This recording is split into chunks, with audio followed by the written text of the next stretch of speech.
الحمد للہ وکفا والصلاة والسلام علی عبادہ الذین اصطفیٰ خصوصاً علی افضلہم وخاتم النبیین محمد الامین وعلی آلہ وصحبہ اجمعین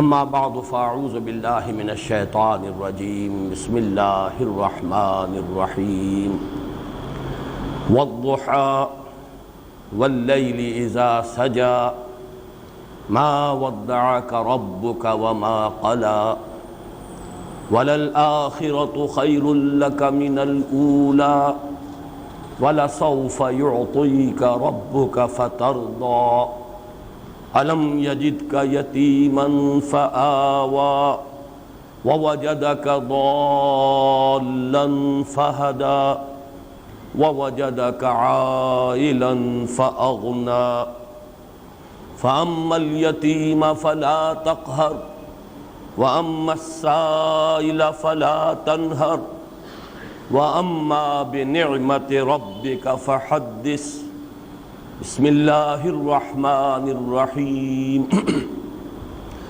ألم نشرح لك صدرك ووضعنا عنك وزرك الذي أنقض ظهرك ورفعنا لك ذكرك فإن مع العسر يسرا إن مع العسر يسرا فإذا فرغت فانصب وإلى ربك فارغب صدق الله العظيم رب اشرح لي صدري ويسر لي امري واحلل عقدة من لساني يفقهوا قولي اللهم ربنا الهمنا رشدنا واعذنا من شرور انفسنا اللهم ارنا الحق حقا وارزقنا اتباعه وارنا الباطل باطلا وارزقنا اجتنابه اللهم ارحمنا بالقرآن العظيم واجعله لنا إماما ونورا وهدى ورحمة اللهم ذكرنا منه ما نسينا وعلمنا منه ما جهلنا وارزقنا تلاوته آناء الليل وآناء النهار واجعله لنا حجة يا رب العالمين اللهم اجعل القرآن ربيع قلوبنا ونور صدورنا وجلاء أحزاننا وذهاب همومنا وغمومنا آمین یا رب العالمین۔ چار سورہ نور و ظلمت کی دو سورتیں ہم پچھلے ہفتے پڑھ چکے، سورۃ الشمس، سورۃ اللیل۔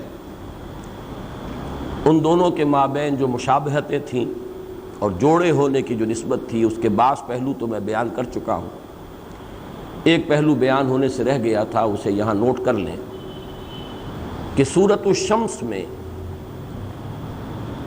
جو دنیاوی عذاب آتا ہے اللہ کی طرف سے کسی قوم پر، یا آتا تھا کہیے، اس لیے کہ اب نبوت اور رسالت کا سلسلہ بند ہو چکا ہے، تو جب کسی قوم کی طرف کسی نبی یا رسول کو بھیجا جاتا تھا لیکن قوم رد کر دیتی تھی اس کی دعوت کو، تو جو عذاب استیصال، وہ عذاب کے جو جڑ سے اکھیڑ دینے والا عذاب، نسیم منسیہ کر دینے والا عذاب جو دنیا میں آتا تھا، عذاب دنیاوی، اس کا ذکر ہے۔ کذبت ثمود بطغواها اذ انبعث اشقاها فقال لهم رسول الله ناقة الله وسقياها فكذبوه فعقروها۔ جبکہ سورۃ اللیل میں ہم نے دیکھا کہ عذاب اخروی کا تذکرہ جو ہے عذاب دنیاوی کا تذکرہ نہیں ہے، عذاب اخروی کا تذکرہ ہے۔ وما يغني عنه ماله اذا تردى ان علينا للهدى وان لنا للآخرة والأولى فانذرتكم نارا تلظى لا يصلاها الا الاشقى الذي كذب وتولى۔ تو یہ دو عذاب ہیں، آخرت کا عذاب جو دائمی ہے، مستقل ہے، اور ایک دنیا کا عذاب، عذاب استیصال، قوموں پر ہلاکت کا اللہ تعالیٰ کا وہ فیصلہ جو کسی رسول کی دعوت کو رد کرنے کی سزا کے طور پر دنیا میں آتا رہا ہے۔ اب ہم آ رہے ہیں اس چہار سورہ نور و ظلمت کا جو دوسرا جوڑا ہے، سورۃ الضحیٰ اور سورۃ الانشراح۔ ان دونوں صورتوں کے مابین جو جوڑے ہونے کی نسبت ہے وہ اظہر من الشمس ہے، اس درجے میں کہ واقعہ یہ ہے کہ یہ تو بالکل ایک ہی صورت محسوس ہوتی ہیں، اتنا تسلسل ہے، اتنا ربط ہے، باہم اس طرح آپس میں پیوست ہیں ان کے مضامین کہ ان کو یوں کہا جا سکتا ہے تعبیر کے طور پر کہ ان کو دو حصوں میں تقسیم ہی اس لیے کیا گیا ہے کہ یہ ایک جوڑے کی شکل اختیار کر لیں، ورنہ یہ تو ایک وحدت ہے جس کو ہم کہہ سکتے ہیں جدید اصطلاح میں آرگینک ہول، حیاتیاتی وحدت، جن کو کہ علیحدہ کرنا ممکن نہیں ہوتا، ایک ایسی وحدت جس کے اجزاء کو علیحدہ علیحدہ نہیں کیا جا سکتا۔ مضامین کے اعتبار سے یہ دونوں باہم اس طرح مربوط ہیں، پیوست ہیں، لیکن یہ کہ جوڑا در حقیقت ان کو بنانے کے لیے ان کو دو مستقل صورتوں کی حیثیت دی گئی۔ ان دونوں صورتوں کا یہ معاملہ قرآن مجید میں بہت ہی کم صورتوں میں ہے، ایک ہی مثال اور ہے، اور وہ جیسا کہ میں عرض کروں گا قرآن مجید کے آخر میں آئیں گی دو صورتیں نمایاں ترین یہ ہیں جو کل کی کل نبی اکرم صلی اللہ علیہ وسلم سے خطاب پر مشتمل ہے۔ ویسے اکثر جو ابتدائی مکی صورتیں ہیں ان میں یا ابتدا میں حضور سے خصوصی خطاب ہوتا رہا یا اختتام پر۔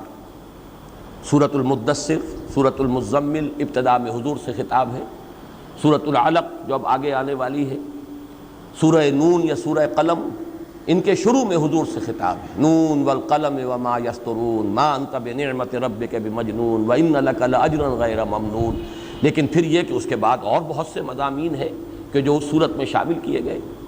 اسی طرح سورہ مزمل، اسی طرح سورہ مدثر کی ابتدائی 7 آیات، یا ایھا المدثر قم فانذر وربک فکبر وثیابک فطہر والرجز فاہجر ولا تمنن تستکثر ولربک فاصبر۔ اس کے بعد اور بہت سے مضامین ہیں۔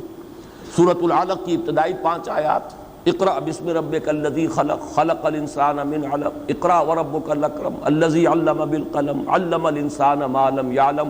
لیکن اب اور دوسرے مضامین شروع ہو گئے۔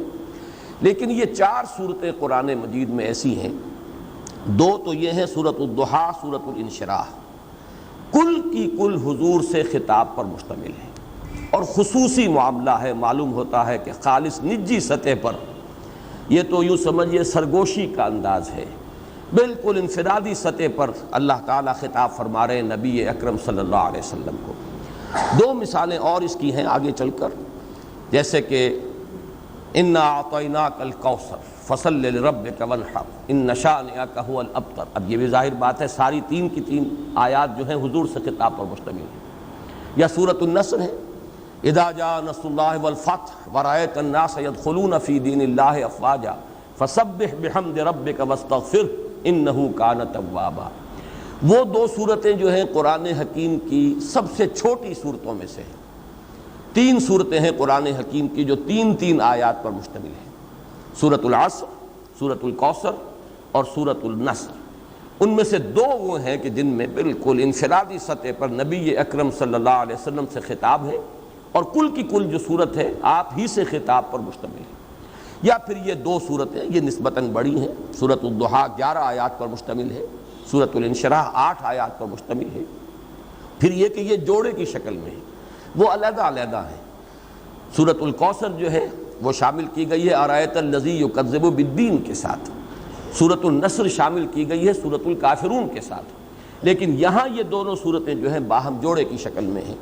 تو پہلی بات تو میں نے یہ عرض کی کہ ان کے مابین جوڑے ہونے کی نسبت اظہر من الشمس ہے، یہاں تک کہ حضرت عبداللہ ابن مسعود رضی اللہ تعالی عنہ کا یہ معمول روایت کیا گیا ہے، یہ بھی کہا گیا ہے کہ وہ اسے ان دونوں کو ایک ہی صورت سمجھتے تھے، لیکن یہ کہ جو زیادہ صحیح بات ہے وہ یہ ہے کہ ان کو یہ چیز محبوب تھی کہ نماز کی ایک ہی رکعت میں ان دونوں صورتوں کو بلا فصل پڑھتے تھے، درمیان میں آیت بسم اللہ کی تلاوت نہیں کرتے تھے۔ سورۃ الضحیٰ، سورۃ الانشراح ایک ہی رکعت میں دونوں کو تسلسل کے ساتھ تلاوت کرتے تھے، یہ ان کا معمول جو ہے یہ تو ثابت ہے، لیکن اس سے یہ لازم نہیں آتا کہ ان کی رائے بھی یہ ہو کہ یہ ایک ہی صورت ہے، یہ تو اختلافی شے ہے ہی نہیں۔ جہاں تک تعداد سور کا تعلق ہے، صورتوں کی تعداد کا، وہ بالکل متفق علیہ ہیں، اس پر اجماع ہے، 114 صورتیں، ان میں کوئی اختلاف نہیں۔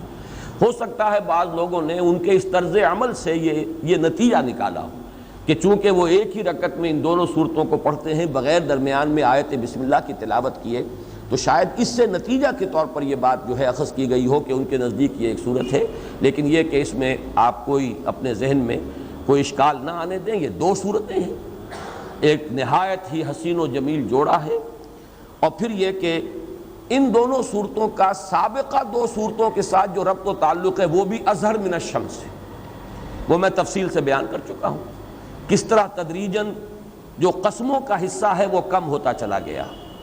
سورۃ الشمس میں 8 آیات، والشمس وضحاها والقمر اذا تلاها والنہار اذا جلاها واللیل اذا یغشاها والسماء وما بناها والارض وما طحاها ونفس وما سواها فالہمها فجورها وتقواها، 8 آیات قسموں پر مشتمل۔ سورۃ اللیل میں اب 3 آیات رہ گئی، واللیل اذا یغشا والنہار اذا تجلی وما خلق الذکر والانثی۔ یہاں آ کر سورۃ الضحیٰ میں وہ 2 آیتیں رہ گئیں، والضحیٰ واللیل اذا سجا، اور آخری آیت بغیر قسموں کے براہ راست شروع ہو رہی ہے۔ یہ تدریج جو ہے بڑی نمایاں طور پر یہاں واضح ہو رہی ہے، مضامین کا جو ربط ہے ان 4 صورتوں میں، جس کی وجہ سے کہ میں نے اس کے لیے نام تجویز کیا ہے 4 سورہ نور و ظلمت۔ پھر یہ کہ ان کے مابین یہ ربط کہ جہاں تک اصل مضمون ہے وہ شروع میں بہت ہی اجمال کے ساتھ آیا۔ سورۃ الشمس میں قسمیں کس چیز پر کھائی گئیں؟ صرف 2 آیتیں، قد افلح من زکاہا وقد خاب من دساہا۔ یہ مضمون اب پھیل رہا ہے، میں عرض کر چکا ہوں، ریسیپروکل نسبت ہے، قسمیں رفتہ رفتہ کم ہو رہی ہیں، اصل مضمون جو ہے مقسم علیہ وہ رفتہ رفتہ پھیل رہا ہے، اس کے اندر وضاحت کا پہلو آ رہا ہے۔ سورۃ اللیل میں آیا ان سعیکم لشتی فاما من اعطی واتقی وصدق بالحسنی فسنیسرہ للیسری واما من بخل واستغنی وکذب بالحسنی فسنیسرہ للعسری۔ پھر یہ بات بھی میں عرض کر چکا ہوں کہ انسان کی اپنی کوشش، اپنی جد و جہد، اپنی سعی، اس سے جو بلند ترین مقام ہے جس تک انسان پہنچ سکتا ہے وہ مقام صدیقی ہے، وہاں تک بات جو ہے سورۃ اللیل میں آ چکی۔ اس سے اوپر تو مقام وہی ہے، میں تشبیہ بلا تشبیہ اس وقت عرض کروں گا کہ جیسے کوئی شخص چڑھ رہا ہو اور وہ چڑھ رہا ہے اپنی محنت سے، کسی رسی کی مدد سے، یا کوئی اور سیڑھی ہے، لیکن سیڑھی کہیں اوپر جا کر جہاں اسے پہنچنا ہے شارٹ رہ گئی ہے، کم رہ گئی ہے، اب وہ محتاج ہے کہ کوئی اوپر سے اس کا ہاتھ پکڑ کر کھینچ لے تو وہ اوپر چلا جائے گا، ورنہ ممکن نہیں۔ یہ سمجھیے کہ مقام صدیقیت تک انسان خود اپنی محنت سے، مشقت سے، اپنے زور بازو سے پہنچ سکتا ہے۔ اوپر کا مرتبہ جو ہے مرتبہ نبوت، وہ تو خالص وہبی ملکہ ہے، وہ اللہ کی طرف سے عطا کی جانے والی شے تھی، وہ اکتسابی شے تھی ہی نہیں، وہ تو پھر اوپر سے کوئی ہاتھ پکڑ کر کھینچے تو وہ مرتبہ جو ہے انسان کو حاصل ہو سکتا ہے، اور وہ مرتبہ ہے در حقیقت کہ جس پر گفتگو ہو رہی ہے ان 2 صورتوں میں۔ تو اس اعتبار سے بھی تدریجاً ارتقاء ہوا ہے مضمون کا، چنانچہ میں امام راضی کا یہ قول آپ کو سنا چکا ہوں کہ سورۃ واللیل سورۃ ابو بکر رضی اللہ تعالی عنہ، و سورۃ والضحیٰ سورۃ محمد صلی اللہ علیہ وسلم۔ سورۃ واللیل جو ہے وہ سورۃ صدیقیت ہے، حضرت صدیق اکبر حضرت ابو بکر رضی اللہ تعالی عنہ کی صورت ہے، اور یہ سورۃ الضحیٰ اور سورۃ الانشراح ان دونوں کو ایک ہی سمجھیے، تو یہ دونوں در حقیقت سورۃ محمد ہیں صلی اللہ علیہ وسلم۔ یہاں تو ساری گفتگو حضور سے ہو رہی ہے۔ یہ ترتیب بھی میں بتا چکا ہوں کہ وہ صورت ختم ہوئی تھی سورۃ اللیل وَلَسَوْفَ يَرْضَىٰ، یہ غائب کا صیغہ ہے، اس لیے کہ صدیق سے خطاب براہ راست نہیں ہوتا، بواسطہ نبی ہوتا ہے، لیکن یہاں آیت آ رہی ہے وَلَسَوْفَ يُعْطِيكَ رَبُّكَ فَتَرْضَىٰ، یہ جو ہے خطاب کا صیغہ ہے، حضور سے براہ راست گفتگو ہو رہی ہے، اس لیے کہ نبی سے تو مخاطبہ جو ہے وہ براہ راست ہوتا ہے۔ تو ان دونوں صورتوں کا جو ربط ہے سابق دونوں صورتوں سے وہ بھی واضح ہے۔ اب تیسری بات جو میں عرض کرنا چاہتا ہوں وہ یہ ہے، قرآن حکیم کا ایک خاص وصف ہے، اس پر میں نے بھی گفتگو کی ہے، جو میرا وہ کتابچہ ہے ہماری اس پوری دعوت اور تحریک میں بڑی اساسی اہمیت کا حامل ہے، مسلمانوں پر قرآن مجید کے حقوق، اس میں میں نے بھی اس پر گفتگو کی ہے، اور مولانا اصلاحی صاحب نے بھی جو تدبر قرآن نامی کتاب تھی جو ابتدا میں انہوں نے لکھی تھی، بہت ابتدا میں، اب وہ مبادئ تدبر قرآن کے نام سے شائع ہوتی ہے، اور یہ نام میں نے ہی اس کا تجویز کیا تھا۔ جب تفسیر لکھنی شروع کی انہوں نے تدبر قرآن کے نام سے، تو اس کتاب کے لیے علیحدہ نام میں نے تجویز کیا کہ یہ مبادئ تدبر قرآن ہے۔ اس میں انہوں نے اپنے عالمانہ انداز میں بحث کی ہے، اور وہ یہ نکتہ ہے کہ قرآن حکیم ایک ایسی کتاب ہے جس میں بیک وقت دو متضاد چیزیں جمع ہیں۔ ایک اعتبار سے یہ آسان ترین کتاب ہے، وَلَقَدْ يَسَّرْنَا الْقُرْآنَ لِلذِّكْرِ فَهَلْ مِن مُدَّكِرٍ، ہم نے اس قرآن کو تذکر کے لیے، نصیحت اخذ کرنے کے لیے، رہنمائی حاصل کرنے کے لیے نہایت آسان کر دیا ہے، تو ہے کوئی جو نصیحت اخذ کرنا چاہے؟ ظاہر بات ہے کہ ایسا اوپن چیلنج جو ہے اسی وقت تھرو کیا جا سکتا تھا جبکہ کتاب آسان ہوتی، کتاب مشکل ہوتی تو پھر تو بڑے ذہین لوگوں ہی کے سمجھنے کی بات تھی، بہت ہی جو عقلی صلاحیتیں اور استدلال کی قوت جو ہے اس سے مسلح ہوں تو پھر وہی مخاطب ہو سکتے تھے، اہل منطق، اہل فلسفہ یا اہل سائنس ہی اس کے مخاطب ہو سکتے تھے، پھر عام انسان تو مخاطب نہیں ہو سکتا تھا۔ لیکن یہ چیلنج ہے وَلَقَدْ يَسَّرْنَا الْقُرْآنَ لِلذِّكْرِ فَهَلْ مِن مُدَّكِرٍ، ایک انتہا یہ ہے کہ آسان کتاب، نہایت آسان کتاب، لیکن دوسرا پہلو نہایت مشکل کتاب، اس کی گہرائی کو ناپنا ممکن نہیں ہے، کسی انسان کے لیے ممکن نہیں، وہ رازی ہو، زمخشری ہو، کوئی ہو، کسے باشد، کشاف ہو، رومی ہو، رازی ہو، غزالی ہو، کوئی بھی ہو، کسی کے لیے ممکن نہیں ہے کہ اس کی گہرائی تک پہنچ جائے، اس لیے کہ یہ تو اس کی اتھاہ ہے، اس کی گہرائی، اس کی وسعت، کوئی شخص جو ہے اس کو عبور نہیں کر سکتا کہ یہ کہہ سکے جیسے دریا میں نے عبور کر لیا، ایک کنارے سے دوسرے کنارے تک چلا گیا، اس لیے کہ یہ تو ناپیدا کنار ہے، اس کا کوئی کنارہ ہے ہی نہیں۔ اس اعتبار سے تدبر قرآن کے اعتبار سے یہ مشکل ترین کتاب ہے، اور تذکر بالقرآن کے اعتبار سے یہ آسان ترین کتاب ہے۔ ویسے میں چاہتا ہوں کہ ایک اور جو اس میں تضاد جمع ہے اس کو بھی نوٹ کر لیں، اور وہ تضاد یہ ہے کہ ایک کتاب ہے جو نازل ہوئی ہے ایک خاص ماحول میں، ایک خاص وقت میں، ایک خاص علاقے میں، یہ تین الفاظ میں نے کہے، ایک خاص وقت ہے، سن 610 عیسوی سے لے کر اور سن 632 عیسوی تک 22 برس میں یہ کتاب نازل ہوئی، پوری کی پوری کتاب حجاز میں نازل ہوئی۔ چند آیات کو آپ کہہ سکیں گے سورہ توبہ کی کہ وہ اس سے مستثنیٰ ہوں گی کہ آپ جب سفر تبوک پر گئے تھے تو جاتے آتے بھی کچھ آیات نازل ہوئی ہیں تو حجاز سے ذرا آگے جا کر، لیکن واقعہ یہ کہ وہ بھی حجاز کا سرا بن جاتا ہے، وہیں سے حجاز کا آغاز ہے۔ ایک خاص جغرافیائی ماحول میں، ایک خاص زمانے میں، ایک خاص قوم اس کی مخاطب اولین تھی، تو اس اعتبار سے کتنی محدودیتیں جمع ہو گئیں، لیکن اس میں ہدایت ابدی ہے، ہمیشہ ہمیش کے لیے، ہر انسان کے لیے، یہاں تک کہ اس دور میں علامہ اقبال جیسا شخص جو ہے اس کے اگر علم کی پیاس کو کوئی تسکین حاصل ہوئی ہے آ کر تو قرآن مجید کے دامن میں، سارے فلسفے پڑھ لیے، مشرق کے، مغرب کے، قدیم جدید، یورپ میں جا کر وقت گزار لیا، لیکن وہ جو علم کی پیاس تھی اسے تسکین نہیں میسر آئی، نہ کہیں جہاں میں اماں ملی جو اماں ملی تو کہاں ملی میرے جرم خانہ خراب کو تیرے عفو بندہ نواز میں۔ چنانچہ یہ بات ثابت ہے کہ آخری جو دور ہے علامہ اقبال کی زندگی کا، ان کے آس پاس کوئی فلسفے کی کتاب نہیں ہوتی تھی، صرف قرآن ہی پڑھتے تھے اور روتے تھے۔ اور پھر جب پوچھا ہے سید نذیر نیازی نے کہ یہ لوگ کہتے ہیں کہ آپ کا فلسفہ فلاں سے ماخوذ ہے، فلاں فلسفی سے آپ نے تصورات مستعار لیے ہیں، کیا آپ خود بتائیں گے؟ تو فرمایا کہ ہاں، کل آ جانا فلاں وقت میں تمہیں لکھوا دوں گا میرے فلسفہ خودی کا سورس کیا ہے۔ بہت خوش، یہ ہمارے ہاں ہی محاضرات میں یہ واقعہ سید نذیر نیازی مرحوم نے خود سنایا تھا، اور وہ ہمارے ہاں جو کتاب چاہے اس میں اشاعہ شدہ ہے۔ تو بہت خوش ہوئے کہ میں جا رہا ہوں آج شاعر مشرق، جو راز کسی پہ نہیں کھلا، وہ راز کملی والے نے سمجھا دیا چند اشاروں میں، آج وہ راز جو ہے علامہ اقبال جو ہے حکیم امت شاعر مشرق مجھے بتائے۔ تو پینسل کاغذ لے کر بیٹھا ہوں تو کہا کہ ذرا یہ قرآن مجید نکال لاؤ، تو کہتے ہیں کہ میں حیران رہ گیا، بلکہ ایک اعتبار سے یہ سمجھیے اوس سی پڑ گئی مجھ پر، لیکن یہ کہ پھر ان کا سورۃ الحشر کھولو، اس کا آخری رکوع اور وہ آیت وَلَا تَكُونُوا كَالَّذِينَ نَسُوا اللَّهَ فَأَنسَاهُمْ أَنفُسَهُمْ أُولَٰئِكَ هُمُ الْفَاسِقُونَ۔ اب یہ ہے آیت، یہ ہے در حقیقت میرے فلسفہ خودی کا سورس۔ تو یہ میں عرض کر رہا تھا کہ اصل مضمون تو میرا یہ تھا آج کے لیے کہ قرآن مجید ایک اعتبار سے آسان ترین کتاب، دوسرے اعتبار سے مشکل ترین کتاب، ایک اعتبار سے اس کی محدودیتیں، زمانہ نزول، مقام نزول، مخاطب اولین، اس اعتبار سے نہایت محدود معاملہ، لیکن اس کی ہدایت، اس کی گائیڈنس لامحدود، ہمیشہ ہمیش کے لیے، پوری نوع انسانی کے لیے، اور ہر سطح ذہنی کے انسان کے لیے۔ لیکن آج اصل میں عرض کر رہا تھا کہ یہ جو فینومینن ہے، قرآن مجید آسان ترین کتاب بھی ہے، مشکل ترین کتاب بھی ہے، اس کا میرے نزدیک سب سے بڑا مظہر یہ دو صورتیں ہیں، سورۃ الضحیٰ اور سورۃ الانشراح۔ وجہ کیا ہے؟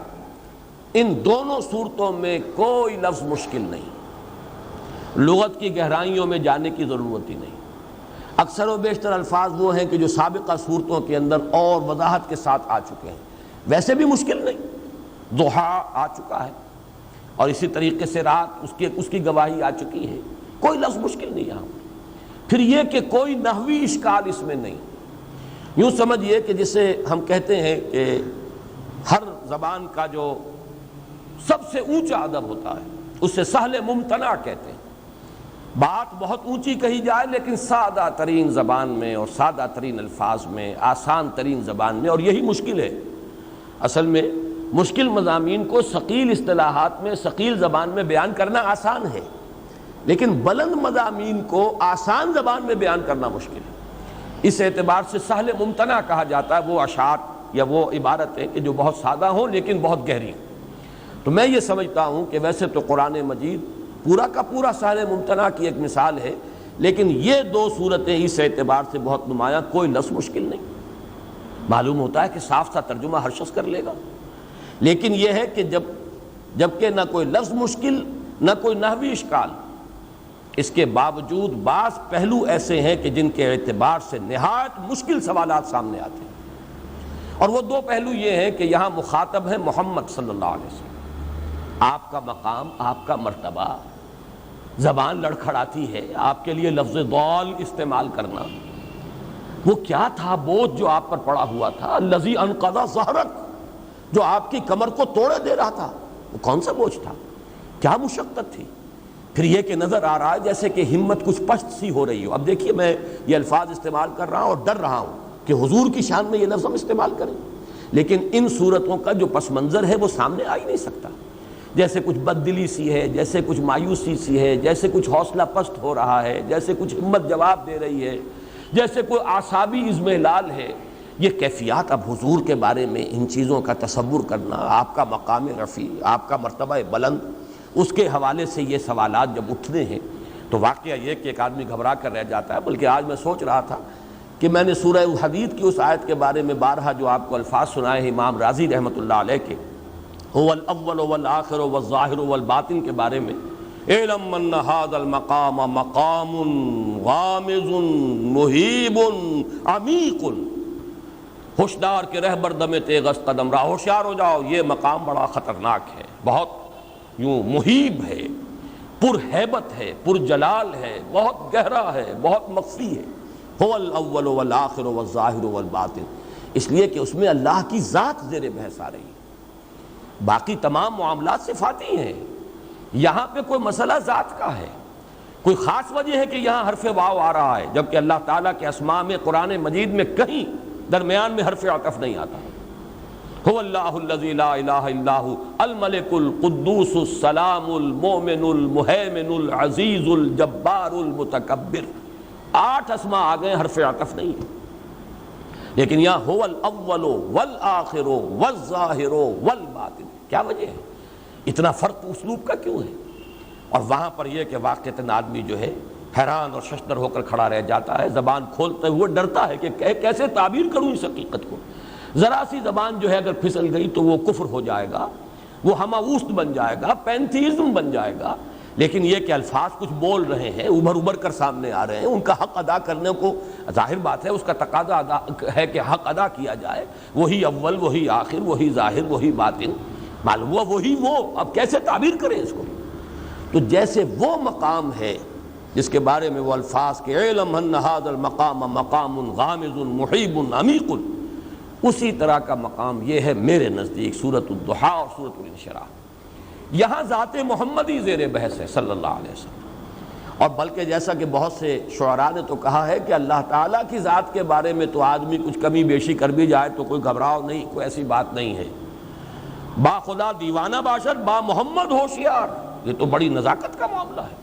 نفس گم کردمی آیت جنید و بایزیدیں جا، یہ تو وہ مقام ہے کہ یہاں پر آ کر بایزید اور جنید جو ہے ان کی بھی جو ہے یوں سمجھیے کہ ان کی بھی سٹی گم ہو جاتی ہے. یہ الفاظ میں نے ذرا ثقیل الفاظ نفس گم کردمی آیا جنید و بایزیدی جا. تو یہ جو مقام ہے ذات محمدی صلی اللہ علیہ وسلم اور ان کے وہ احساسات، اب ان کے بارے میں وہ الفاظ استعمال کرتے ہوئے زبان لڑکھڑاتی ہے. اسی اعتبار سے میں یہ عرض کر دوں، ان صورتوں کا حق نہ لغت اور ادب کے ماہرین ادا کر سکتے ہیں.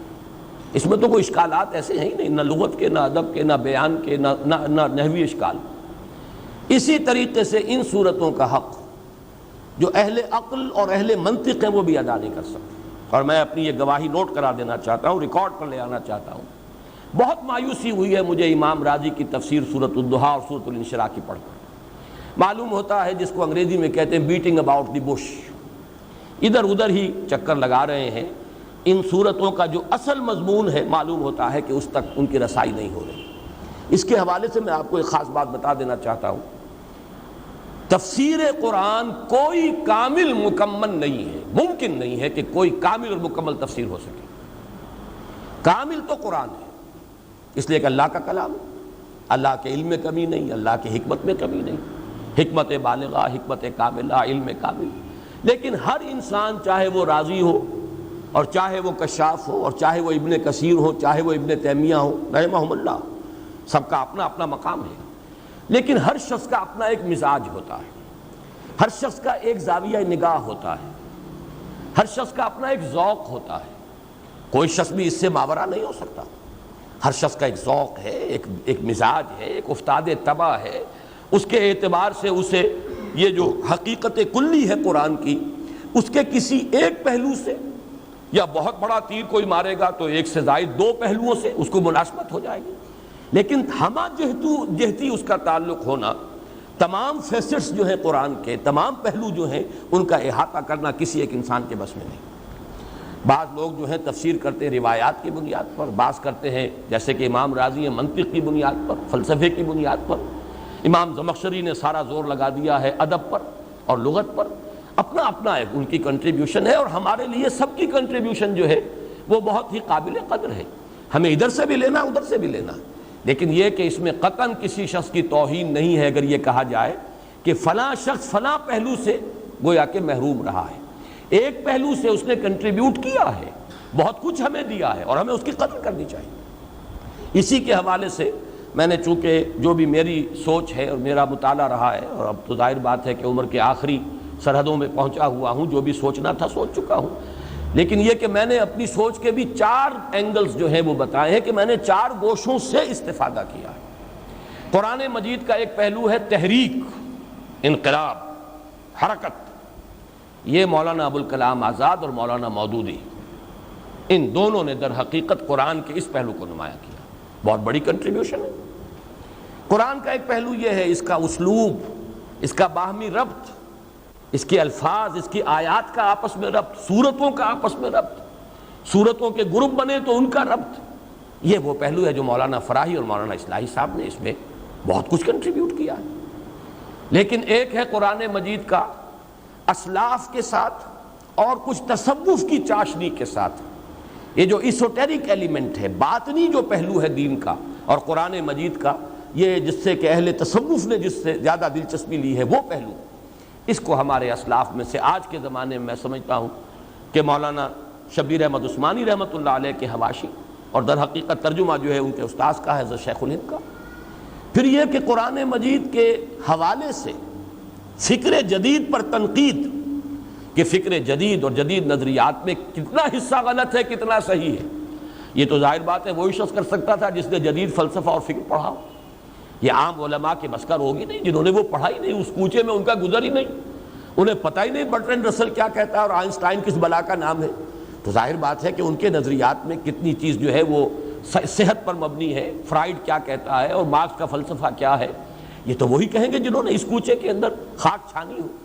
اس میں یہ ہے کہ علامہ اقبال اور ڈاکٹر رفیع الدین، یہ دو اصل میں دو کے جوڑے ہیں، ڈاکٹر اقبال، ڈاکٹر رفیع الدین، مولانا فراہی، مولانا اصلاحی، مولانا ابوالکلام، مولانا ابوالاعلیٰ، شیخ الہند، شیخ الاسلام، 2 شیخین دو ڈاکٹرز، دکترین عربی میں آپ اسے کہیں گے، دو ابوین، ابو الکلام ابو الاعلیٰ، اور دو یہ جن کی نسبت جو ہے فراہی اصلاحی یا نسبتی جن کے ناموں میں آ رہا ہے.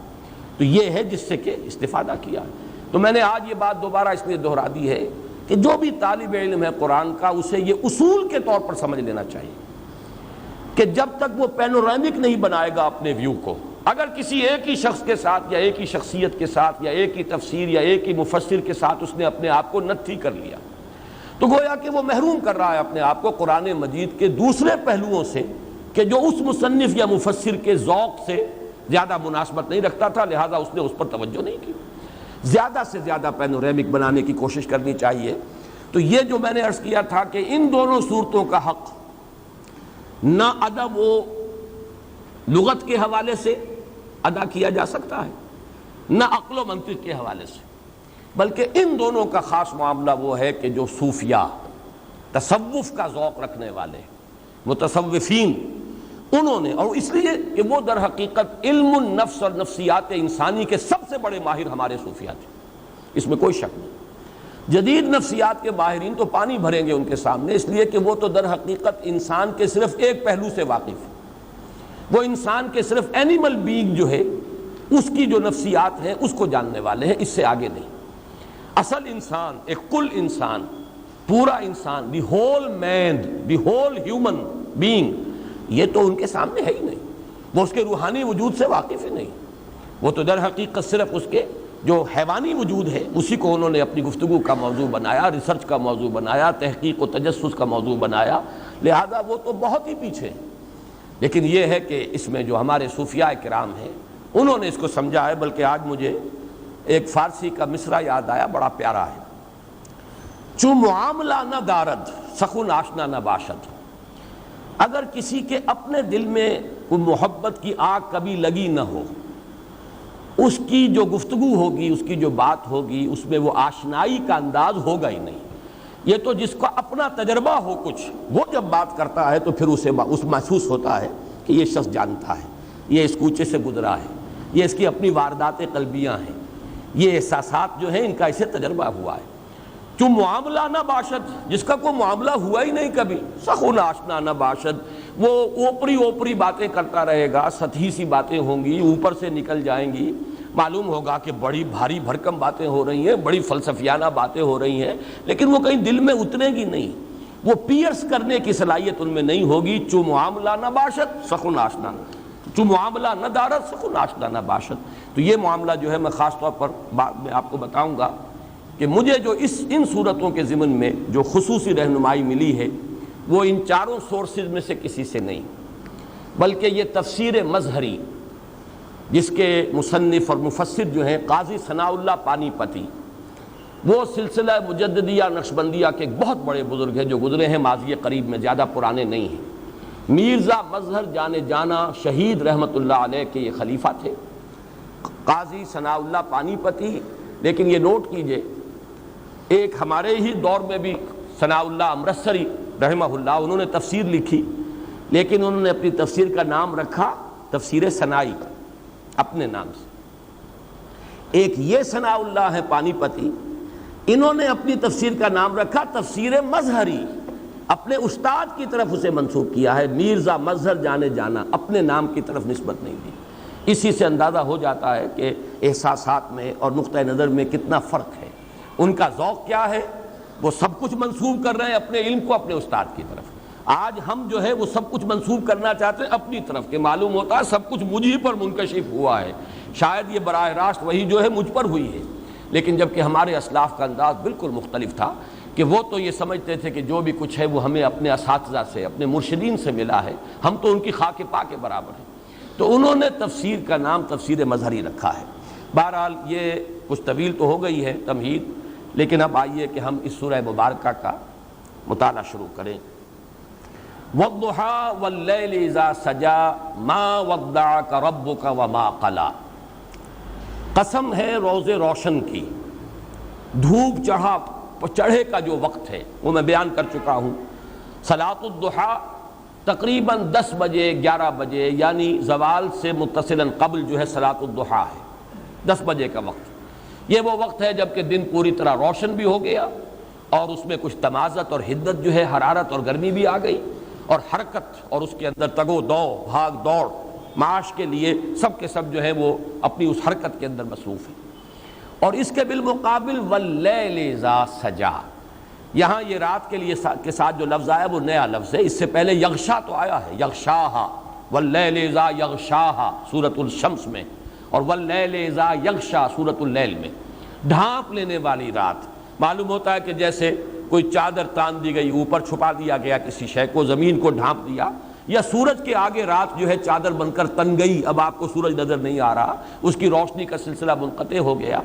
لیکن یہاں لفظ لایا گیا ہے واللیل اذا سجا۔ یہ سجا کے لفظ میں جو بنیادی مفہوم ہے وہ سکون،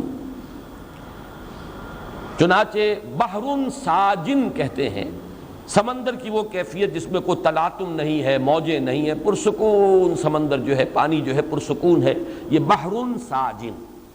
تو واللیل اذا سجا، جب کہ رات پوری سکون اس میں طاری ہو گیا، حرکت ختم ہو گئی، پرندے بھی اپنے گھونسلوں میں چلے گئے، انسان بھی اپنے گھروں میں جو بھی رین بسیرا ہے ہر ایک کا، وہاں اس نے جا کر بسیرا لے لیا، ہر طرف ایک سکون کی کیفیت ہے۔ تو ایک طرف حرکت، تمازت، حدت، اور ایک طرف رات کی تاریکی اور اس میں خاص طور پر سکون، حرکت نہیں بلکہ سکون کی کیفیت، ان دونوں کی قسمیں کھائیں۔ اور مقسم علیہ کیا ہے؟ ما ودعک ربک وما قلی، نہیں رخصت کیا آپ کو آپ کے رب نے اور نہ ہی وہ بیزار ہوا۔ اب یہ الفاظ جو ہیں خاص طور پر نوٹ کیجئے، ان کے پس منظر میں کیا چیز جھلک رہی ہے کہ کوئی ایسا احساس شدید ہوا ہے محمد الرسول اللہ صلی اللہ علیہ وسلم کو، کوئی ایسا اندیشہ لاحق ہوا ہے کہ شاید میرا رب ناراض ہو گیا، شاید میرے رب نے مجھ سے اپنا تعلق منقطع کر لیا، شاید میرے رب نے مجھے چھوڑ دیا، شاید اس کی عنایتیں اب شامل حال نہیں رہی، شاید اس کی شفقت و محبت جو ہے اب میں اس کا مرکز نہیں رہا۔ یہ تشویش، یہ کیفیت جو ہے، یہ اضطراب، یہ پس منظر میں ہے، اس لیے کہا جا رہا ہے ما ودعک ربک وما قلی، نہیں اے محمد صلی اللہ علیہ وسلم ایسا خیال اپنے قریب مت آنے دیجئے، نہ آپ کے رب نے آپ کو وداع کیا۔ یہ وداع سے ہی ہے وداع کا تودیع، باب تفصیل میں ذرا اس میں اور تاکید کا مفہوم آ جاتا ہے۔ ایسا وداع ایک تو ہوتا ہے عارضی طور پر آپ نے وداع کیا کسی کو، پھر وہ آ جائے گا، ایک تودیع جو ہے وہ یہ مستقل انقطاع، تودیع ما ودعک ربک، نہیں کو اللہ نے آپ سے تعلق منقطع نہیں کیا، آپ کو رخصت نہیں کر دیا، آپ کو وداع نہیں کر دیا، وما قلی، اور ہرگز وہ کوئی بیزار نہیں ہوا آپ سے، ہرگز ناراض نہیں ہوا۔ یہ جو آیت ہے اب اس کے پس منظر میں یقیناً کوئی واقعہ ہے یا کوئی واقعات ہیں، اس اعتبار سے یہ بھی قرآن مجید کے ان مقامات میں سے ہے کہ جہاں شان نزول کی روایات سے اعتنا کیے بغیر کوئی چارہ نہیں۔ مولانا اصلاحی صاحب کا اپنا ایک ذوق ہے، وہ روایات سے حتی الامکان کرنی کتراتے ہیں، شان نزول کی روایات سے بھی بچ کر جو بھی عموم لفظی ہے اسی کے حوالے سے تفسیر کرتے ہیں، لیکن میں نے خاص طور پر نوٹ کیا یہاں کہ یہاں تو ممکن ہی نہیں رہا ان کے لیے بھی، انہیں بھی روایات ہی سے اعتنا کرنا پڑا۔ اور ایک چیز کا تو تقریباً اجماع ہے روایات میں کہ اس کے پس منظر میں ہے فترت وحی، وحی کا سلسلہ منقطع ہو گیا، کوئی وقفہ آیا ہے، اور اس میں یہ کہ مختلف اوقات میں بھی وقفے آ سکتے ہیں، لیکن جو سب سے طویل وقفہ آیا ہے وہ بالکل آغاز میں آیا ہے۔ اور یہ سورہ مدثر کے شروع میں بھی جب اس کا پس منظر بیان ہوتا ہے تو اس میں بھی یہ بات آتی ہے کہ حضور صلی اللہ علیہ وسلم پر بہت ہی وہ دن سخت گزرے ہیں فترت وحی کے، اس لیے کہ سورہ مزمل اور سورہ مدثر کے مابین کچھ فصل آ گیا، ایک وقت گزرا ہے، مدت گزری ہے کہ جس میں وحی کا سلسلہ منقطع ہو گیا۔ اس میں روایات میں اس کی مدت مختلف آئی ہے، 12 دن سے لے کر اور 40 دن تک کی مدت جو ہے مختلف روایات میں آئی ہے، اس کی تفصیل یہاں دینے کی کوئی ضرورت نہیں، لیکن اس کے حوالے سے جو بات کی ہے، جو ہمارے خاص طور پر جو ریشنلسٹ قسم کے مفسرین ہیں انہوں نے جو بات کی ہے، وہ بات یہ کی ہے کہ وحی کی اصل میں آپ کو ضرورت ہوتی تھی اس لیے کہ مختلف مسائل جو پیدا ہو جاتے تھے، الجھنیں پیدا ہو جاتی تھی، ان کا حل ملتا تھا، لوگ سوالات کرتے تھے، ان کا جواب حضور کو وحی سے ملتا تھا۔ یسألونک عن الروح قل الروح من امر ربی، یسألونک عن ذی القرنین، بتا دیجئے قل ساتلو علیکم منہ ذکرا۔ تو یہ تمام جو سوالات امتحاناً کیے جاتے تھے حضور سے صلی اللہ علیہ وسلم، اصحاب کہف کے بارے میں پوچھا جا رہا ہے تو وہ تفصیل، تو یہ سوال اور جواب، اس میں بھی تسکین کا پہلو تھا حضور کے لیے۔ یا کوئی اعتراض کر دیتے تھے لوگ، اب اعتراض کا جواب دینا ہے۔ اب ایک تو یہ کہ حضور اپنی سمجھ کے مطابق، اپنے فہم کے مطابق، اور وہ فہم بھی بہرحال ہمارا فہم نہیں تھا، محمد الرسول اللہ کا فہم تھا کہ نسبت خاک رابع عالم پاک، لیکن یہ کہ پھر اس سے اوپر فہم ہے اللہ کا، فوق کل ذی علم علیم، اللہ تعالیٰ کا علم جو ہے وہ بہرحال اس سے بہت بالاتر ہے۔ تو علم خداوندی سے جب جوابات آتے تھے اعتراضات کے تو ان کے اندر زیادہ تسکین کا پہلو ہوتا تھا۔ تو ایک تو یہ چیزیں ہیں کہ جس کی وجہ سے جو وحی کا تسلسل تھا اس سے حضور کو آسانی ملتی تھی، لیکن جب وحی کا سلسلہ منقطع ہو جاتا تھا تو پھر آپ کے لیے مشکل آتی تھی۔ اسی کے لیے میں عرض کر رہا ہوں کہ قرآن مجید میں سورہ ہود میں اور سورۃ الفرقان میں یہ جو مضمون آیا ہے کہ اس وحی کے ذریعے سے، قرآن کے ذریعے سے، اے نبی ہم آپ کے دل کو، قلب مبارک کو تثبیت عطا کرتے ہیں۔ وَكُلًّا نَقُصُّ عَلَيْكَ مِنْ أَنْبَاءِ الرُّسُلِ لِنُثَبِّتَ بِهِ فُؤَادَكَ۔ اب یہ پہلو بھی کہ جو آج مجھ پر بیت رہی ہے وہ سابقہ انبیاء پر بھی بیتی ہے۔ جیسی مخالفتیں آج میری ہو رہی ہیں، اگر مجھے مجنون اور پاگل کہا جا رہا ہے تو کہا گیا تھا حضرت نوح کو بھی اور تمام رسولوں کو کہا گیا۔ اگر میرے بارے میں کہا جا رہا ہے کہ یہ کوئی اپنی دی ارج ٹو ڈومینیٹ ہے، در حقیقت یہ اپنا کوئی چاہتے ہیں غلبہ، وہ حکومت چاہتے ہیں، قیادت چاہتے ہیں، یہی بات سابقہ رسولوں کے بارے میں کہی گئی۔ تو ان کے حالات جب آتے تھے تو اس سے بھی دل ٹھکتا تھا، جمتا تھا۔ پھر جب یہ معلوم ہو گیا کہ بالآخر وہ کامیاب ہوئے اور مخالفین ناکام ہو گئے، اس سے بھی ایک ڈھارس بنتی تھی کہ یہ ساری مخالفتیں ناکام ہو جائیں گی، بالآخر اللہ کا کلمہ سربلند ہوگا اور ہدایت کا نور پھیل جائے گا۔ تو وَكُلًّا نَقُصُّ عَلَيْكَ مِنْ أَنْبَاءِ الرُّسُلِ لِنُثَبِّتَ بِهِ فُؤَادَكَ۔ بلکہ یہی بات جو سورۃ الفرقان میں آئی ہے وہ اس حوالے سے آئی ہے کہ لوگوں نے اعتراض کیا تھا، اگر یہ اللہ کا کلام ہے تو پورا کلام ایک دم کیوں نازل نہیں ہو جاتا؟ یہ تم تھوڑا تھوڑا کر کے قرآن ہمیں سناتے ہو، یہ تو بالکل ایسے جیسے شاعر جو ہے اس کا دیوان بہرحال وہ مکمل ہوتا ہے، ایک غزل آج کہہ دی، ایک کل کہہ دی، کوئی قصیدہ آج کہہ دیا، پھر بعد میں کہہ دیا، بالکل یہی حال تمہارا ہے، تھوڑا تھوڑا قرآن سنا رہے ہو۔ اگر یہ اللہ کی کتاب ہوتی تو یہ کیوں نہ پوری کی پوری جملتم واحدہ نازل ہو جاتی؟ لیکن اس کا بھی جواب دیا گیا سورۃ الفرقان میں، کذالک لنثبت بہ فؤادک ورتلناہ ترتیلا۔ یہ اس لیے ہے کہ ہم آپ کے دل کو اس کے ذریعے سے تثبیت، دل کے لیے ثبات کا سامان کرنا چاہتے ہیں، اور چونکہ یہ ایک پیہم جد و جہد ہے جو آپ کو کرنی ہے اور مسلسل یہ رد و قدا جاری رہنی ہے، لہذا ایک ہی دم نہیں، جیسے جیسے حالات ہوں گے ویسے ویسے ہم آپ کی تثبیت قلبی کا سامان آپ کو اس وحی کے ذریعے سے دیتے چلے جائیں گے۔ تو یہ مضمون اپنی جگہ پر تو بہت مکمل ہے، لیکن اشکال کیا ہے؟ اشکال جیسا کہ میں نے عرض کیا تھا، بہت سے اشکالات پیدا ہو جاتے ہیں۔ ایک اشکال اس اعتبار سے کہ حضور کی شان، علو شان کو پیش نظر رکھیں تو بعض باتیں جو ہیں اس کے ساتھ مناسبت رکھتی ہوئی بظاہر نظر نہیں آتی۔ دوسرا اشکال یہ کہ یہ بالکل ابتدائی زمانے کی صورتیں ہیں، ابھی وہ رد و قدا شروع ہوئی نہیں، ابھی کوئی پرسیکیوشن کا آغاز ہی نہیں ہوا، ابھی تو وہ صورت ہے ہی نہیں، بھٹی تپی ہی نہیں، ابھی تو وہ بھڑکی ہی نہیں آگ، وہ رد و قدا تو ہوگی ابھی چل کر، ابھی تو وہ بالکل آغاز کا دور ہے۔ اگر یہ تسلیم کر لیا جائے کہ بالکل آغاز کا زمانہ ہے یہ، تو پھر یہ کہ یہ ساری چیزیں جو ہے بالکل آؤٹ آف کانٹیکسٹ ہو جاتی ہیں۔ آپ چاہے ادھر سے ادھر سے قرآن مجید کی آیات کے حوالوں سے جتنا چاہیں اس کے اندر وزن پیدا کر لیں، لیکن اس کانٹیکسٹ کے اندر وہ آؤٹ آف کانٹیکسٹ ہے، اس لیے کہ تو بالکل ابتدائی زمانے کا یہ جو صورتیں ہیں بالکل ابتدائی دور کی صورتیں ہیں۔ ایک دوسری بات یہ کہی گئی، اور یہ بات وزنی ہے اور یہ بات سمجھ میں نہیں آ سکتی، وہی بات جو میں عرض کر چکا ہوں، جو معاملہ نہ دارت سخن آشنا نہ باشد، اور وہ یہ کہ اس وحی کا کوئی ایسا روحانی اثر تھا محمد الرسول اللہ صلی اللہ علیہ وسلم کی روح پر جس کو ہم نہیں سمجھ سکتے کہ وہ کیا تھا۔ یہ تو جس کا تجربہ ہوتا ہے وہی جانتا ہے۔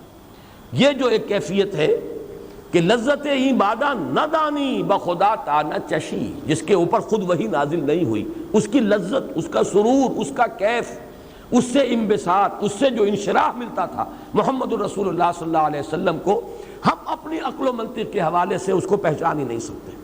اس اعتبار سے جو آپ کا والہانہ عشق تھا، یہ بات نوٹ کر لیجئے، اس سے پہلے کئی مرتبہ یہ مضمون آ چکا ہے، لا تحرک بہ لسانک لتعجل بہ ان علینا جمعہ وقرآنہ فاذا قرأناہ فاتبع قرآنہ ونیسرک للیسریٰ سنقرئک فلا تنسیٰ۔ حضور ایسا نہ کیجئے، یہ ہم پڑھائیں گے آپ کو۔ شکوہ کرتے تھے حضور کہ یہ تم دیر سے آتے ہو، اے جبرائیل تم وقفہ طویل کر دیتے ہو، یہ تو مستقل آپ کی شکایت تھی، جس کا جواب کہ سورہ مریم میں دلوایا گیا ہے کہ وما نتنزل الا بامر ربک لہ ما بین ایدینا وما خلفنا وما بین ذلک وما کان ربک نسیا۔ اے نبی ہم اپنی مرضی سے نازل ہو ہی نہیں سکتے، تو آپ کے رب کا حکم ہوتا ہے تو ہم آتے ہیں، ہم اپنے اختیار سے نہیں آتے، اس لیے کہ ہمارے سامنے جو کچھ ہے اس کا اختیار بھی اللہ کے ہاتھ میں، جو ہمارے پیچھے ہے اس کا اختیار بھی اللہ کے ہاتھ میں، جو دونوں کے مابین ہے اس کا اختیار بھی اللہ کے ہاتھ میں۔ دونوں کے مابین کیا ہے؟ ہمارا وجود، ہمارا تو کل وجود اللہ کے اختیار میں ہے، ہم وہی کرتے ہیں جو کچھ کہ ہمیں حکم ملتا ہے۔ یفعلون ما یؤمرون، وہ تو اللہ تعالیٰ کے کسی لا یعصون اللہ ما امرہم ویفعلون ما یؤمرون، اور اسی سے روکا گیا ہے سورہ طٰہٰ میں ولا تعجل بالقرآن من قبل ان یقضى علیک وحی، اے نبی جلدی نہ کیجیے۔ اس میں ہے در حقیقت وہ اشتیاق اور شوق اور محبت اور ایک والہانہ عشق جو تھا وہی کے ساتھ محمد الرسول اللہ صلی اللہ علیہ وسلم کو، تو اس میں یہ جو تھوڑا وقفہ آیا ہے اس پر آپ کی دل کے اوپر نہایت شاق گزرا ہے یہ مرحلہ، اور یہ در حقیقت حساب کتاب ہمارے حساب کتاب میں آنے والی بات نہیں ہے، یہ وہی جان سکتا ہے لذت این بادا نہ دانی بخدا تا نہ چشی، جس نے اس وحی کی لذت کو محسوس کیا ہو، وہ لذت ہم کلامی جو اللہ کے ساتھ تھی جسے وہ حاصل ہوئی ہو، جس سے کہ آگے بڑھ کر حضرت موسیٰ نے یہ بھی مطالبہ یا استدعا کر دی تھی کہ پروردگار یہ جو لذت مخاطبہ و مکالمہ ہے جو مجھے میسر آ رہی ہے ذرا ایک قدم اور آگے، رب ارنی انظر الیک، پروردگار دیدار بھی عطا فرما دے۔ اب یہ آگ جو بھڑکی ہے آتش شوق، اسی کا تو مظہر ہے یہ دعا۔ تو ایک اعتبار سے ہم کہہ سکتے ہیں کہ یہ در حقیقت وہ جو ایک والہانہ عشق تھا محمد الرسول اللہ صلی اللہ علیہ وسلم کو قرآن مجید کے ساتھ، یہ اس کا جو کیفیت آپ پر گزر رہی ہے اس ہجر کی، اس فراق کی، وہ ہماری منطق میں اور ہمارے فلسفے میں اور ہماری بیان میں وہ آنے والی شے نہیں ہے، اس کو وہی جانتے تھے۔ اور اس میں ہی در حقیقت وہ مصرع بھی نوٹ کر لیجئے کہ عشق است و ہزار بدگمانی، جہاں محبت کا معاملہ شدید ہوگا وہاں بدگمانی بہت جلدی ہو جاتی ہے، اگر محبت شدید نہیں ہے بدگمانی بھی جلدی نہیں ہوگی۔ عشق است و ہزار بدگمانی، اصل میں یہ جو مضامین لطیف ہیں ان کو شعراء نے جس طریقے سے تعبیر کیا ہے، اسی لیے آج کے درس میں آپ شاید محسوس کر رہے ہوں کہ یہ کچھ زیادہ ہی میں اشعار کا حوالہ دے رہا ہوں۔ شاعر کہتے کسے؟ صاحب شعور۔ صاحب شعور تو سبھی انسان ہیں، لیکن کچھ لوگ ہوتے ہیں جن کا شعور بہت گہرا ہوتا ہے، بہت حساس طبیعت کے لوگ، مشاہدہ بہت گہرا، وہ لوگ جو ہیں وہ شاعر ہیں اصل میں۔ بالقوہ ہر صاحب شعور جو ہے وہ شاعر ہے، بالقوہ پوٹینشلی۔ ویسے ہم شاعر کا اطلاق کرتے ہیں اس شخص پر جو شعر کہتا ہو، لیکن در حقیقت شاعر تو ہر وہ شخص ہے جو صاحب شعور ہے، جس کی شعور کی گہرائی ہے، ایکویٹی آف ویژن اور انڈرسٹینڈنگ اور احساس جو ہے اس کا وہ جو ہے وہ زندہ ہو اور چاق و چوبند ہو۔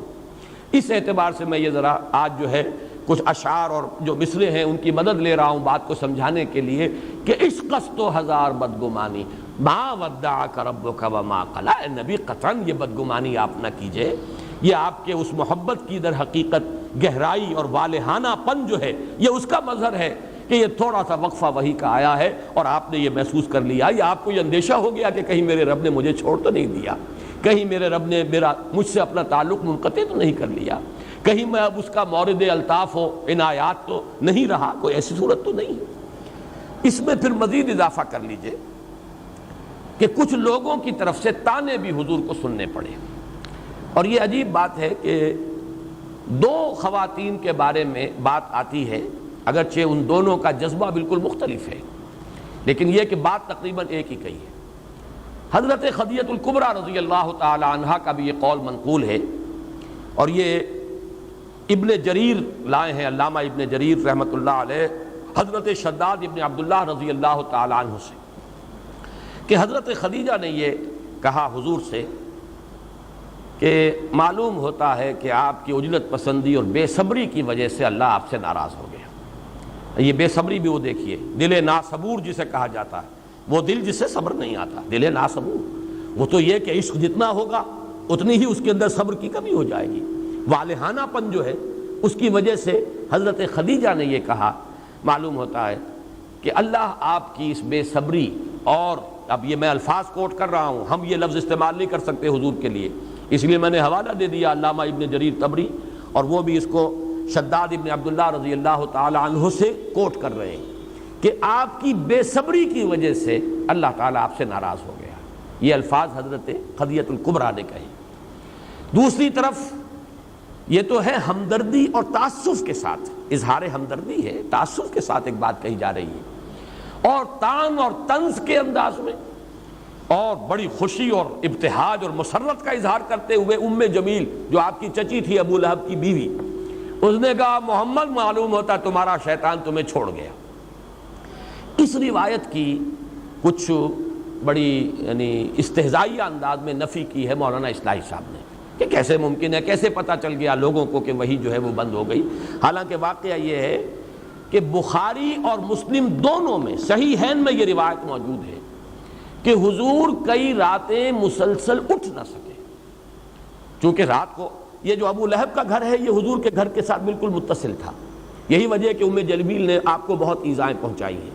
آپ کے دروازے پر کانٹے بچھا جانا رات کے وقت کہ اگر آپ نکلیں رات کو جو small hours of the morning ہیں، کہیں طواف کے لیے جائیں تو آپ کے پاؤں میں اور کانٹے لگیں، کپڑے الجھ جائیں، یہ تکلیف بھی. پھر کوڑا کرکٹ پھینک دینا، یہ کوئی اور کسی کی جرت نہیں ہو سکتی تھی کہ محمد الرسول اللہ کے ساتھ یہ سلوک کرے، بنو ہاشم کے چشم و چراغ. لیکن یہ کہ بہرحال ابو لہب بھی تو بنو ہاشم میں سے ہے، پھر چچا ہے، چچا ہونے کے اعتبار سے اور چچی ہونے کے اعتبار سے اپنا جو وہ بزرگی ہے اس کا بھی کوئی حق ہے جس کا غلط استعمال ہو سکتا ہے. وہی تھی کہ جو آپ پر کوڑا کرکٹ ڈالتی تھی، وہی جمیل ہے. اور یہ تو صاف سمجھ میں آنے والی بات ہے، اس میں اس روایت کے استہزاء کی کوئی ضرورت نہیں. پھر صحیحین کی روایت ہے، صحیح مسلم صحیح بخاری میں، کہ آپ کئی رات تک رات کو اٹھ نہ سکے. اور اس لیے ظاہر ہے کہ جب آپ رات کو اٹھ کر نماز پڑھتے تھے تو پڑوس کے گھر میں پتہ چلتا تھا. رتل القرآن ترتیلا جو سورہ مزمل میں آیا ہے، کیسے ممکن ہے کہ پتہ نہ چلتا ہو کہ محمد کھڑے ہو گئے ہیں اور اپنے رب کا کلام پڑھ رہے ہیں. رتل القرآن ترتیلا، یہ تو جو سورہ مزمل ہے یہ تو اس فترت وحی سے قبل کی صورت ہے اور آپ اس پر عمل کرتے تھے. لیکن چند راتیں ایسی بیتی کہ آپ اٹھ نہیں سکے. لہذا جمیل نے یہ کہا کہ محمد معلوم ہوتا ہے تمہارا شیطان تمہیں چھوڑ گیا. معاذ اللہ ثم معاذ اللہ، نقل کفر نہ باشد. لیکن یہ کہ حافظ ابن حجر رحمۃ اللہ علیہ جو سب سے بڑے شارح ہیں، صحیح بخاری کی سب سے بڑی شرح جو ہے انہی کی ہے، انہوں نے ان دونوں روایات میں جو ہے مطابقت دی ہے. اور وہ یہ ہے کہ بات تو ایک ہی تھی. ایک نے کہی ہے ازراہ ہمدردی، ازراہ تعسف، اور دوسری نے کہی ہے طعن اور طنز کے انداز میں اور خوشی مناتے ہوئے. باقی بات تو ایک ہی ہے، واقعہ ایک ہے. ثابت ہوتا ہے کہ یہ واقعہ ہوا. اور اس سے میں ایک نتیجہ اور نکال رہا ہوں. وہ نتیجہ یہ ہے کہ حضور صلی اللہ علیہ وسلم پر اس وقت جو بھی کیفیت تھی، وہ ایک بددلی کی کیفیت یا کوئی اضطراب، تشویش، آپ کو جو بھی کیفیت طاری ہوئی ہے وہ اس درجے شدید تھی کہ آپ پر کسل بھی طاری ہو گیا تھا. رات کا نہ اٹھنا، یہ تو واقعہ یہ ہے کہ یہ تو اس کا جو اثرات ہیں انسان کے اپنے اعصاب پر اس درجے ہو جانا. حالانکہ سورہ مزمل ہے پس منظر میں، قم اللیل الا قلیلا نصفہ او انقص منہ قلیلا او زد علیہ ورتل القرآن ترتیلا. اتنا جو ہے تاکیدی حکم محمد الرسول اللہ صلی اللہ علیہ وسلم کو دیا گیا. لیکن معلوم ہوتا ہے کہ اس وقت کی وہ کیفیت جو ہے وہ ایسی تھی کہ آپ پر اس درجے کسل طاری ہوا ہے یا آپ کے اعصاب میں. اب میں ایک لفظ بہت ڈرتے ڈرتے استعمال کر رہا ہوں لیکن میں سمجھانے کے لیے، ابلاغ کے لیے اسے ضروری سمجھتا ہوں. آج کی اصطلاح میں نیورستھینیا آپ اسے کہتے ہیں، اعصابی اضمحلال. ویسے کوئی تکلیف نہیں ہے، بیماری نہیں ہے، کوئی عارضہ جسمانی نہیں ہے، کوئی بخار نہیں ہے، کچھ نہیں ہے. لیکن یہ ہے کہ کچھ اعصاب پر ایسا اضمحلال طاری ہو جاتا ہے، نیورستھینیا، اعصابی اضمحلال، کہ آدمی ہلنا چاہتا نہیں ہل رہا، حرکت کرنا چاہتا نہیں کر پا رہا، ہمت گویا کہ ایک طرح سے جواب دے جاتی ہے. تو معلوم ہوتا ہے کہ رات کو نہ اٹھ سکنا، جس کا کہ ثبوت صحیح بخاری صحیح مسلم دونوں سے مل رہا ہے، اس حد تک بھی آپ کی وہ کیفیت جو پس منظر میں ہے سورہ مبارکہ کے، اس کا اثر اس درجے تھا. اس سے بھی آگے بڑھ کر اس درجے شدید کیفیت تھی آپ پر کہ حضور فرماتے ہیں صلی اللہ علیہ وسلم، عارف کہاں گیا بھائی، سوالو آ کے اس کو ذرا. حضور فرماتے ہیں کہ مجھ پر یہ لمحہ اور یہ عرصہ جو ہے وقفہ اتنا شاخ گزرا کہ میرے دل میں بار بار یہ خیال آتا تھا کہ پہاڑ پر چڑھ کر اپنے آپ کو نیچے گرا دیں۔ آپ اندازہ کیجئے، پھر میں عرض کر رہا ہوں حضور کا مقام اور مرتبہ اور یہ کیفیات، یعنی یہ کہ وسوسہ ہم اسے کہیں گے کہ وسوسہ اس حد تک آ رہا ہے کہ خودکشی پر انسان جو ہے آمادہ ہو رہا ہے، گویا کہ زندگی بے معنی ہو کر رہ گئی۔ زندگی اب کاہے کے لیے؟ اگر اللہ ہی نے چھوڑ دیا، خدا نہ خواستہ اگر وحی کا سلسلہ ہی منقطع ہو گیا، اگر میرے اعصاب ہی اتنے جواب دے گئے کہ میں رات کو کھڑا بھی نہیں ہو سکتا، تو جینا کاہے کے لیے؟ زندگی تو در حقیقت کسی مقصد کے لیے ہوتی ہے، کوئی آئیڈیل ہو۔ ایک ہے وہ جو حیوانی سطح پر زندگی گزارتے ہیں، جن کے بارے میں میری جو تعبیر ہے وہ یہ ہے کہ جنہیں زندگی گزارتی ہے وہ زندگی کو نہیں گزارتے، زندگی انہیں گزارتی ہے۔ وہ زندگی بسر نہیں کرتے، زندگی انہیں بسر کرتی ہے، ان کا معاملہ اور ہے۔ لیکن ایک وہ جس کا زندگی میں کوئی آئیڈیل ہے، کوئی محبوب ہے، کوئی اعلیٰ نصب العین ہے، کوئی مطلوب ہے، تو اس کے لیے تو زندگی جو ہے اسی اپنے نصب العین سے عبارت ہو کر رہ جاتی ہے۔ اگر اسی میں محسوس و تعطل ہے، اسی میں کوئی انقطاع کی صورت پیدا ہو گئی، اسی میں کوئی آگے بڑھنے کا راستہ نظر نہیں آ رہا، تو زندگی بے معنی ہو جائے گی۔ یہ چیز بھی ثابت ہے اور بخاری سے ثابت ہے۔ میں یہ سارے حوالے خاص طور پر آج اس لیے آپ کو نوٹ کرا رہا ہوں کہ یہ معاملات بڑے نازک ہیں۔ حضور کا مقام و مرتبہ تو یہ تو نفس گم کردہ می آیت جنید و بایزیدی جا، یہ تو بہت نازک مقام ہے۔ اس اعتبار سے مجھے ساری باتیں جو میں کہہ رہا ہوں، اگر صرف میری بات آپ سمجھیں گے تو آپ کو بدگمانی مجھ سے ہو جائے گی۔ میں یہ سارے حوالے اس لیے دے رہا ہوں کہ یہ چیزیں ثابت ہیں روایات سے، اور روایات بھی جو ہیں وہ دوسرے تیسرے درجے کی نہیں، بخاری سے، صحیح مسلم سے یہ ثابت ہے کہ اس درجے حضور پر یہ سختی جو ہے کی کیفیت تھی۔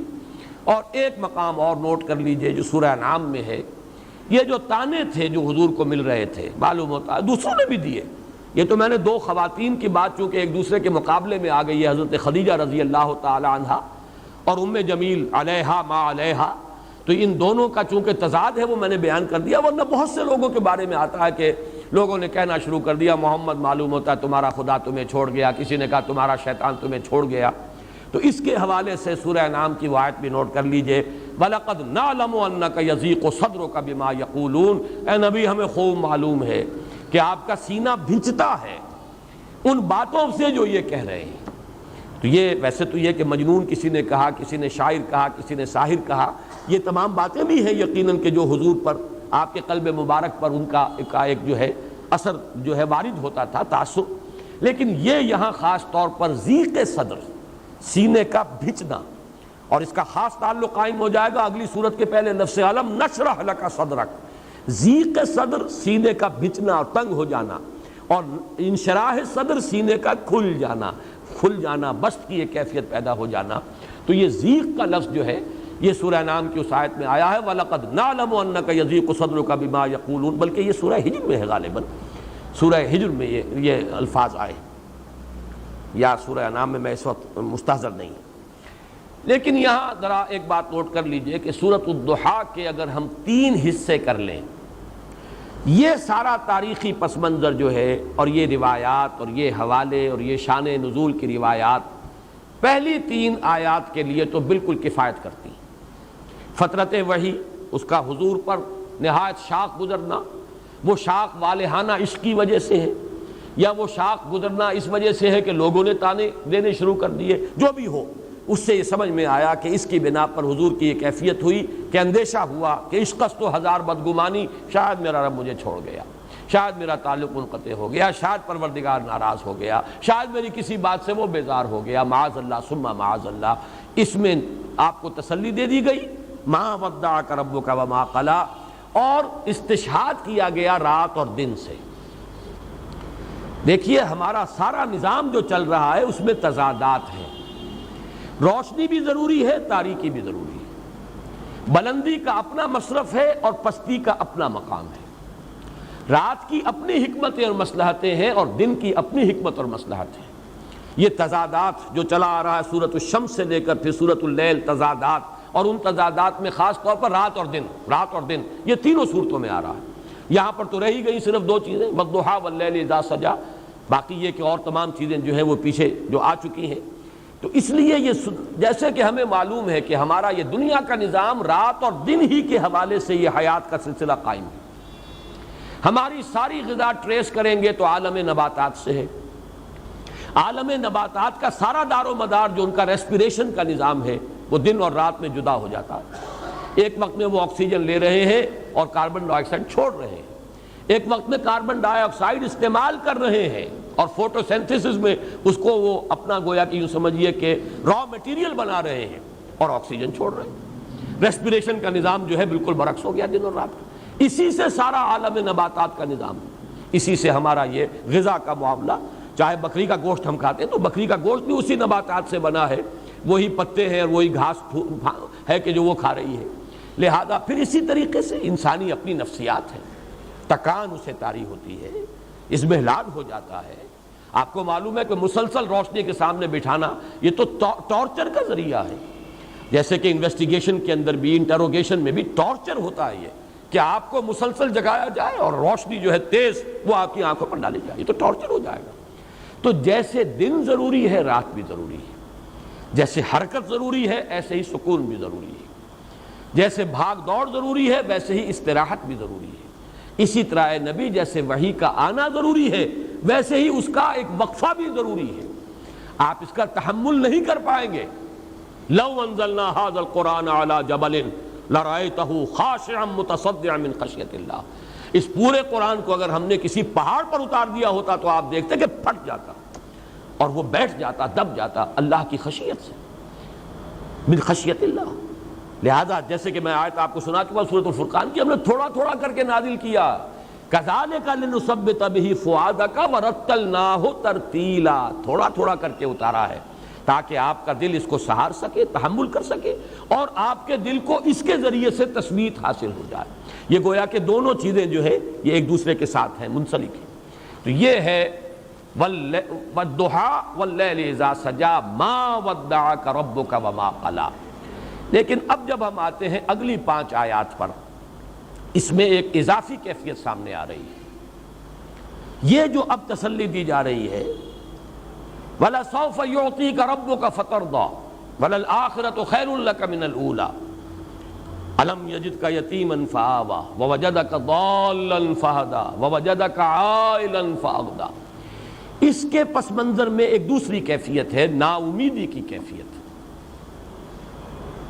جیسے کہ میری محنت کا کوئی نتیجہ نہیں نکل رہا, ایک مایوسی اور بددلی کی کیفیت چھا رہی ہے. جیسے کہ پس منظر میں ہے سورہ طٰہٰ کی ابتدائی آیات کے, طٰہٰ ما انزلنا علیک القرآن لتشقیٰ. اس لیے ہم نے قرآن آپ پر نازل نہیں کیا کہ آپ ناکام اور نامراد ہوں, آپ بامراد ہوں گے, کامیاب ہوں گے, کامیابی آپ کے قدم چومے گی. یہی پس منظر ہے جو اس آیہ مبارکہ کے پس منظر میں ہے, یہی کیفیت کہ ان الذی فرض علیک القرآن لرادک الی معاد. اے نبی, جس نے آپ پر قرآن کی ذمہ داری ڈالی ہے, یہ بوجھ ڈالا ہے, انا سنلقی علیک قولا ثقیلا, تو وہ آپ کو چھوڑنے والا نہیں ہے, وہ تو آپ کو انگلی پکڑ کر لے جائے گا, لوٹائے گا بہت اعلیٰ جگہ پر, لوٹنے کی بہت عمدہ جگہ پر. یہ میں اس کی وضاحت کر چکا ہوں. اس کا عام مفہوم تو یہ سمجھا گیا ہے کہ مکے میں واپس لے آئے گا. ہجرت کے وقت جو حضور پر شاخ گزر رہا تھا, خانہ کعبہ سے جو اب دوری ہو رہی تھی, تو اس میں تسلی دی گئی ہے. لیکن دوسرا مفہوم بھی موجود ہے ہمارے متقدمین کے ہاں, مفسرین کے ہاں موجود ہے, اسلاف کے ہاں, کہ اس سے مراد معاد سے یعنی یہ کہ ایک نہایت شاندار اور تابناک انجام ہے کہ جو آپ کا منتظر ہے, اور آپ جو ہے کہ ناکام اور خائب اور خاسر نہیں ہوں گے معاذ اللہ. یہ ری ایشورنس جو ہے اس کی کیفیت بالکل جدا ہے. اس میں رات اور دن کا مسئلہ نہیں ہے. رات اور دن کا مسئلہ وہاں تو بات بالکل فٹ بیٹھتا ہے کہ وحی کے نزول میں بھی حکمت ہے اور وحی کی فطرت جو ہے وہ بھی حکمت پر مبنی ہے. جیسے رات ضروری ہے دن بھی ضروری ہے, جیسے دن ضروری ہے رات بھی ضروری ہے, اسی طریقے سے وحی کی آمد بھی اپنی جگہ اور وحی کی فطرت اور اس کا وقفہ بھی اپنی جگہ پر ہے. یہ تو دونوں چیزیں جو ہے رات اور دن کے حوالے سے بالکل واضح ہو. لیکن یہاں جیسا کہ میں نے عرض کیا, اس میں زیادہ جھلک ہے جیسے اعصابی اضمحلال ہو جاتا ہے, ری ایشورنس کی ضرورت ہوتی ہے. اب یہاں دیکھیے, میں بغیر تشبیہ کہوں گا لیکن ہے تو وہ تشبیہ, اس کو آپ کہیں بھی حضور صلی اللہ علیہ وسلم کے اوپر اپلائی نہ کیجئے. کوئی مربی, کوئی معلم, کوئی بزرگ جو اس کے زیر تربیت ہے، زیر تعلیم ہے، اس کا تلمیذ ہے، وہ محسوس کرتا ہے کہ اس کی ہمت کو جواب دے رہی ہے، یہ سمجھ رہا ہے شاید میں نہیں پڑھ سکوں گا، یہ منزل بڑی کٹھن ہے، یہ کام مجھ سے نہیں ہوگا، تسلی دیتا ہے کہ نہیں، دیکھو ایسی بات نہیں ہے، خامخواہ کا کو دل نہ چھوڑو، دیکھو تم نے اتنے کچھ کامیابی حاصل کی ہے، تم پہلے وہاں سے وہاں تک پہنچے ہو، گھبرانے کی کیا بات ہے، ذرا سی ہمت کرو، حوصلہ جو ہے قائم رکھو، آگے بڑھو۔ یہ جو ایک ری ایشور کرنے کا انداز ہوتا ہے، جیسے تسلی دی جا رہی ہو اس معنی میں کہ اللہ آپ کا ساتھ دے گا۔ اب ظاہر بات ہے ہم نے جو بات کہی ہے مربی اور معلم کی، تو حضور صلی اللہ علیہ وسلم کو اگر ہم تلمیذ اور کسی کا شاگرد سمجھے تو وہ ذرا بات ہمارے قلب کے اوپر گراں گزرے گی، لیکن اگر ہم یہ سمجھیں کہ مربی اللہ ہے، آپ کا معلم اللہ ہے، مربی اللہ ہے، اس اعتبار سے الرب رب وَإِن تنزل والعبد عبد وَإِن ترقى، وہ نسبت وہاں پر قائم رہے گی۔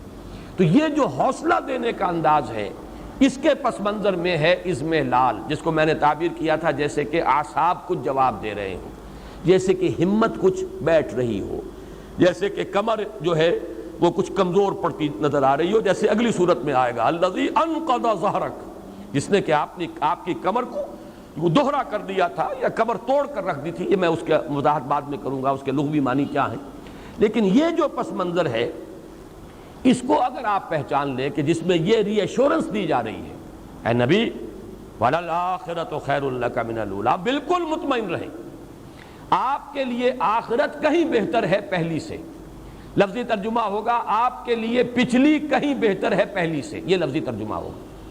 اب اس کا ایک معنی تو یہ ہو سکتے ہیں کہ یہ مراد ہے آخرت، یعنی آخرت میں آپ کا مقام و مرتبہ بہت بلند ہوگا دنیا میں جو بھی آپ کا مقام اور مرتبہ ہے اس سے، اور اس کے لیے چونکہ سابقہ صورت میں بھی یہ الفاظ آئے ہیں وَإِنَّ لَنَا لَلْآخِرَةَ وَالْأُولَىٰ، ہمارے ہی اختیار میں ہے آخرت بھی اور اولا بھی، پچھلی زندگی بھی، آخرت کی زندگی بھی اور دنیا کی زندگی بھی۔ اس اعتبار سے ان دونوں صورتوں کے اندر ایک لفظی مناسبت بھی پیدا ہوئی ہے۔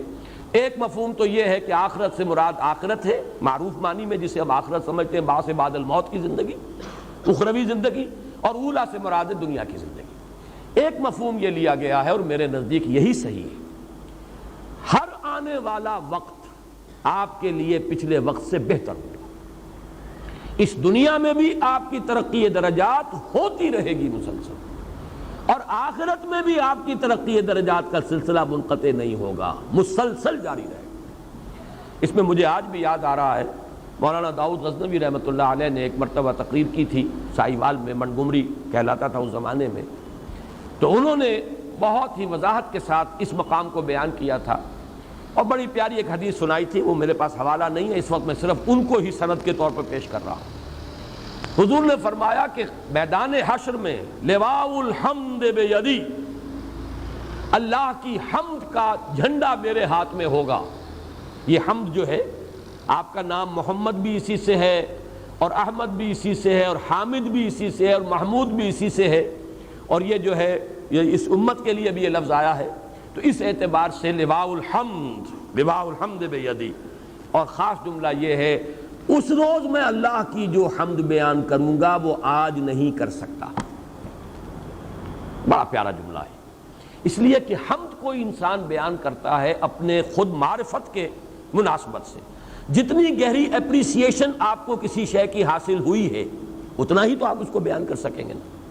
یہ تو ہو سکتا ہے کہ اپریسیشن آپ کی زیادہ ہو، بیان آپ نہ کر سکیں، اتنی بھی نہ بیان کر سکیں، وہ تو یہ ہے کہ انسان کا یعنی کلام کی صلاحیت جو ہے اس میں کم ہے، قوت بیانیہ کا قصور ہے، اس کی کمی ہے، لیکن یہ کہ ظاہر بات ہے کہ جتنی اپریسیشن ہے اس سے زائد تو کوئی شخص بیان نہیں کر سکتا، کتنا ہی وہ طلاقت لسانی اور اس کے اندر قوت بیان موجود ہو، اس کا بیان رہے گا وہیں تک جہاں تک کہ اپریسیشن اس کو حاصل ہوئی۔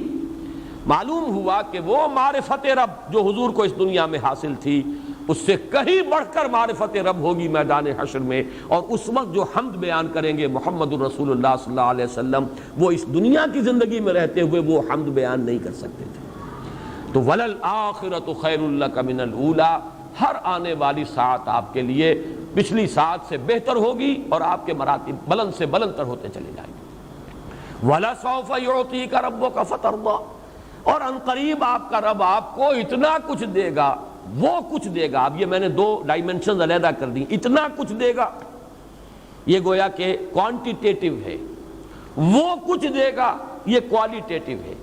اور یہاں پر ان دونوں کو بالکل مبہم رکھا گیا، واضح نہیں کیا گیا. کہیں ابہام میں زیادہ تاثیر ہوتی ہے، وہ کچھ دے گا، وضاحت نہیں کہ اب کیا دے گا اس کی وضاحت نہیں کی گئی، لیکن اس میں زیادہ جو ہے مبالغہ ہے، زیادہ تاثیر ہے. آپ کا رب آپ کو وہ کچھ دے گا اور اتنا کچھ دے گا کہ آپ راضی ہو جائیں گے. اب اس میں وہ کوانٹیٹیو کوالیٹیٹیو سارے ایلیمنٹس لے آئیے. اس میں وہ چیز بھی لے آئیے، دنیا میں آپ کو کامیابی ہوگی، آپ فاتح کی حیثیت سے مکے میں داخل ہوں گے. وہ وقت آئے گا کہ یہی قبائل عرب جو ہیں یدخلون فی دین اللہ افواجا، اللہ کے دین میں فوج در فوج داخل ہوں گے.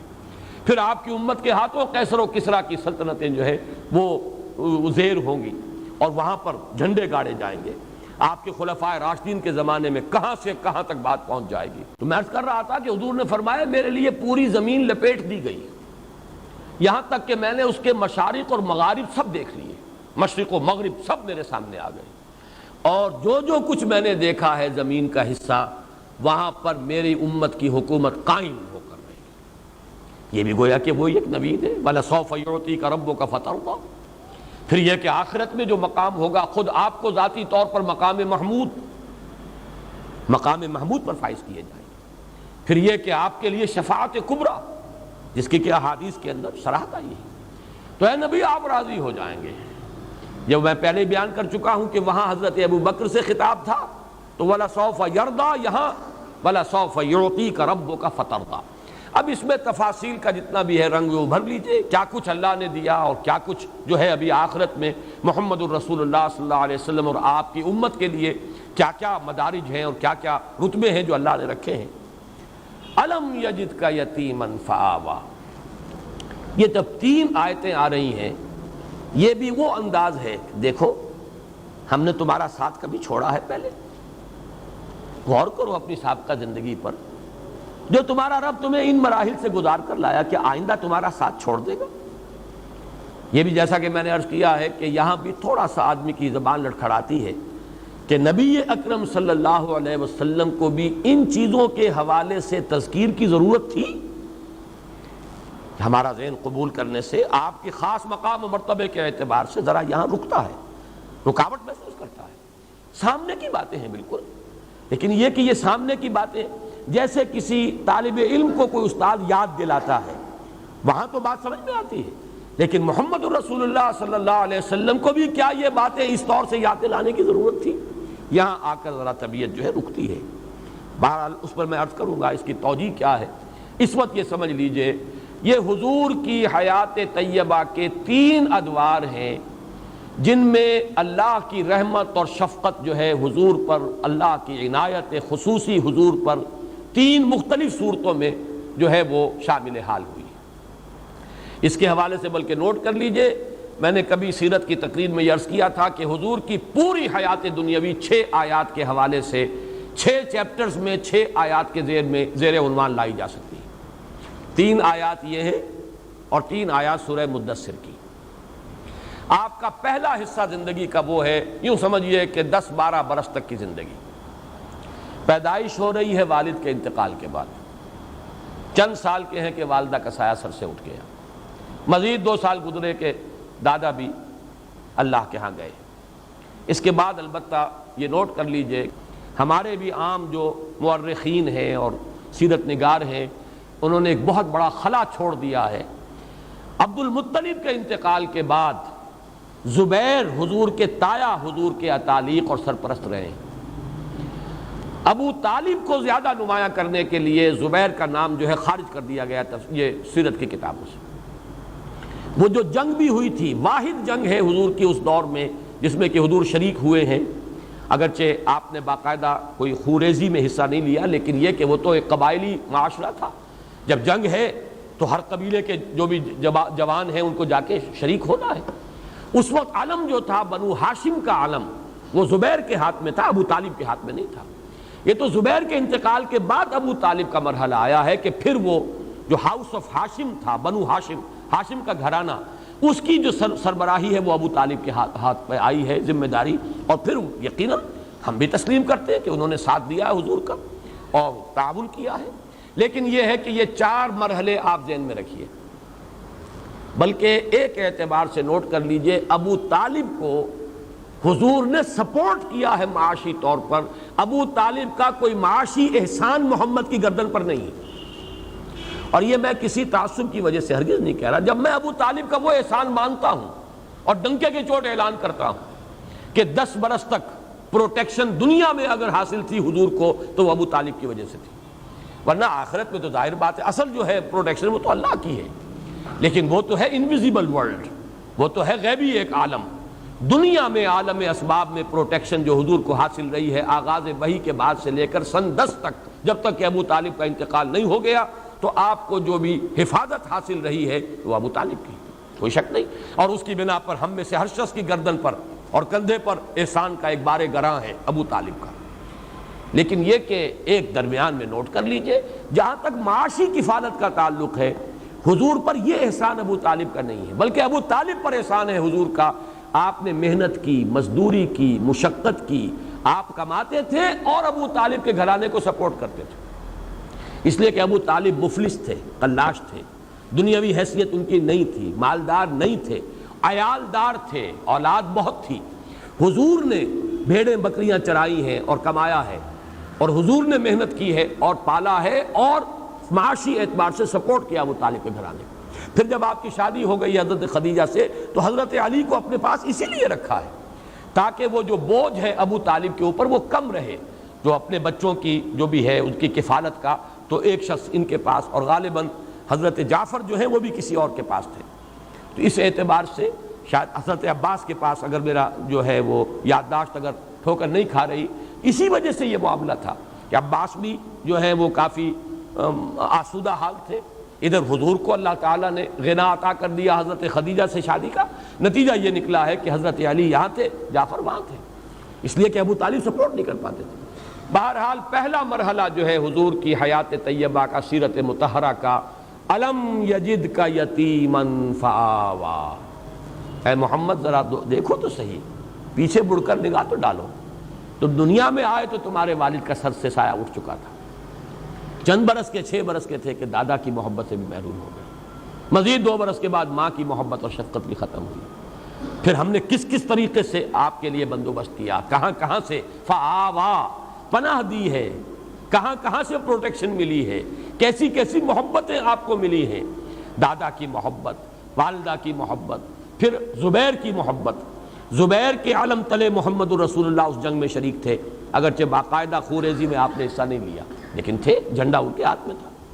تو پہلا دور تو یہ ہے محمد الرسول اللہ صلی اللہ علیہ وسلم کی حیات دنیاوی کا، جس کے لیے عنوان ہے الم یجد کا یتیما فآوا۔ یہاں تھوڑا سا ان آیات کی ترتیب میں آگے پیچھے ہے، اور غالباً یہ آہنگ کا جو بھی قرآن مجید کے اندر جو ایک آہنگ ہے، صوتی آہنگ، یہ ڈیوائن میوزک جو ہے اس کا تقاضا ہے۔ دوسرا مرحلہ کیا ہے؟ وَوَجَدَكَ عَائِلًا فَأَغْنَىٰ، پایا آپ کو تنگ دست تو غنی کر دیا۔ اب اس کے دونوں پہلو ذہن میں رکھیے، ایک غنائے ظاہری جو حضرت خدیجہ رضی اللہ تعالی عنہا سے آپ کے نکاح کے ذریعے سے آپ کو دنیا میں غنا کی شکل حاصل ہو گئی۔ اب یہ کہ دولت ہے، سرمایہ ہے، وفادار بیوی ہے، جان چھڑکنے والی بیوی ہے، اپنی ساری دولت جو ہے آپ کے قدموں میں لا ڈالی ہے۔ وہ واقعات میں نے آپ کو سنائے ہیں، امام راضی نے کوٹ کیا ہے۔ ایک موقع پر حضور کہیں باہر گئے، ابھی وحی کا آغاز نہیں ہوا تھا وہ دور، اس لیے کہ 15 برس ہیں آپ کی ازدواجی زندگی کے، جبکہ ابھی وحی شروع نہیں ہوئی۔ 25 برس کی عمر میں آپ کا نکاح ہوا حضرت خدیجہ سے، اور 40 برس کی عمر میں وحی کا آغاز ہوا، تو یہ 15 برس ہے۔ یا اس میں سے کوئی تھوڑا سا وقت نکال لیجئے، وہ میں تیسری آیت کے ذیل میں لاؤں گا جو یہاں درمیان میں آئی ہے۔ تو بہرحال 12-13 برس کا یہ مرحلہ بھی ذہن میں رکھیے، یہ آپ نے خوشحالی کا، اطمینان کا، ایک وفادار بیوی ہے نکاح میں، بچے بھی اللہ نے دیے ہیں، اگرچہ بیٹے ہوئے وہ لے لیے، بیٹیاں ہیں، ہرا بھرا گھر ہے، دولت ہے، آسائش ہے، عزت ہے، آپ کی تجارت ہے، آمد و رفت ہے۔ اس کا واقعہ وہ آتا ہے جو امام راضی نے نقل کیا ہے کہ حضور ایک مرتبہ نکل گئے ذرا مکے سے باہر، کوئی وادی میں آپ نے دیکھا کوئی قبیلہ ٹھہرا ہوا تھا، بہت مفلوق الحال لوگ، بدن پر کپڑے نہیں، اور فاقوں سے معلوم ہوتا تھا سوکھ کر کاٹا ہوئے۔ دیکھ کر آپ آ گئے، کپڑا لے کر لیٹ گئے، ایک کیفیت حزن کی اور ملال کی۔ حضرت خدیجہ نے پوچھا کیا معاملہ ہے، آپ کی طبیعت ناساز نہیں، کیا معاملہ ہے؟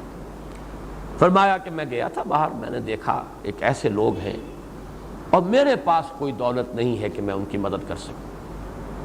تو حضرت خدیجہ نے کہا کہ اچھا آپ جائیے فلاں فلاں لوگوں کو لے آئیے، بلا لائیے ذرا، مکے کے بڑے بڑے لوگ، اور ان میں الفاظ ہیں کہ فیہم الصدیق، حضرت ابوبکر کو بھی بلایا گیا، وہ بھی نمایاں لوگوں میں سے تھے، وہاں کی جو ہائرارکی ہے اس میں بھی ان کا مقام تھا، وہ بھی آئے ہیں۔ تو بہت سے لوگ جو آ گئے، جمع کر لیا، اتنی دیر میں اتنا بڑا ڈھیر اشرفیوں کا حضرت خدیجہ نے لگایا کہ جب حضور آ کر بیٹھے ہیں تو اس کے پیچھے چھپ گئے، اور پھر کھڑے ہو کر کہا حضرت خدیجہ نے آپ سب لوگ گواہ رہے ہیں میں نے یہ ساری دولت محمد کو دی، وہ جہاں چاہیں خرچ کریں۔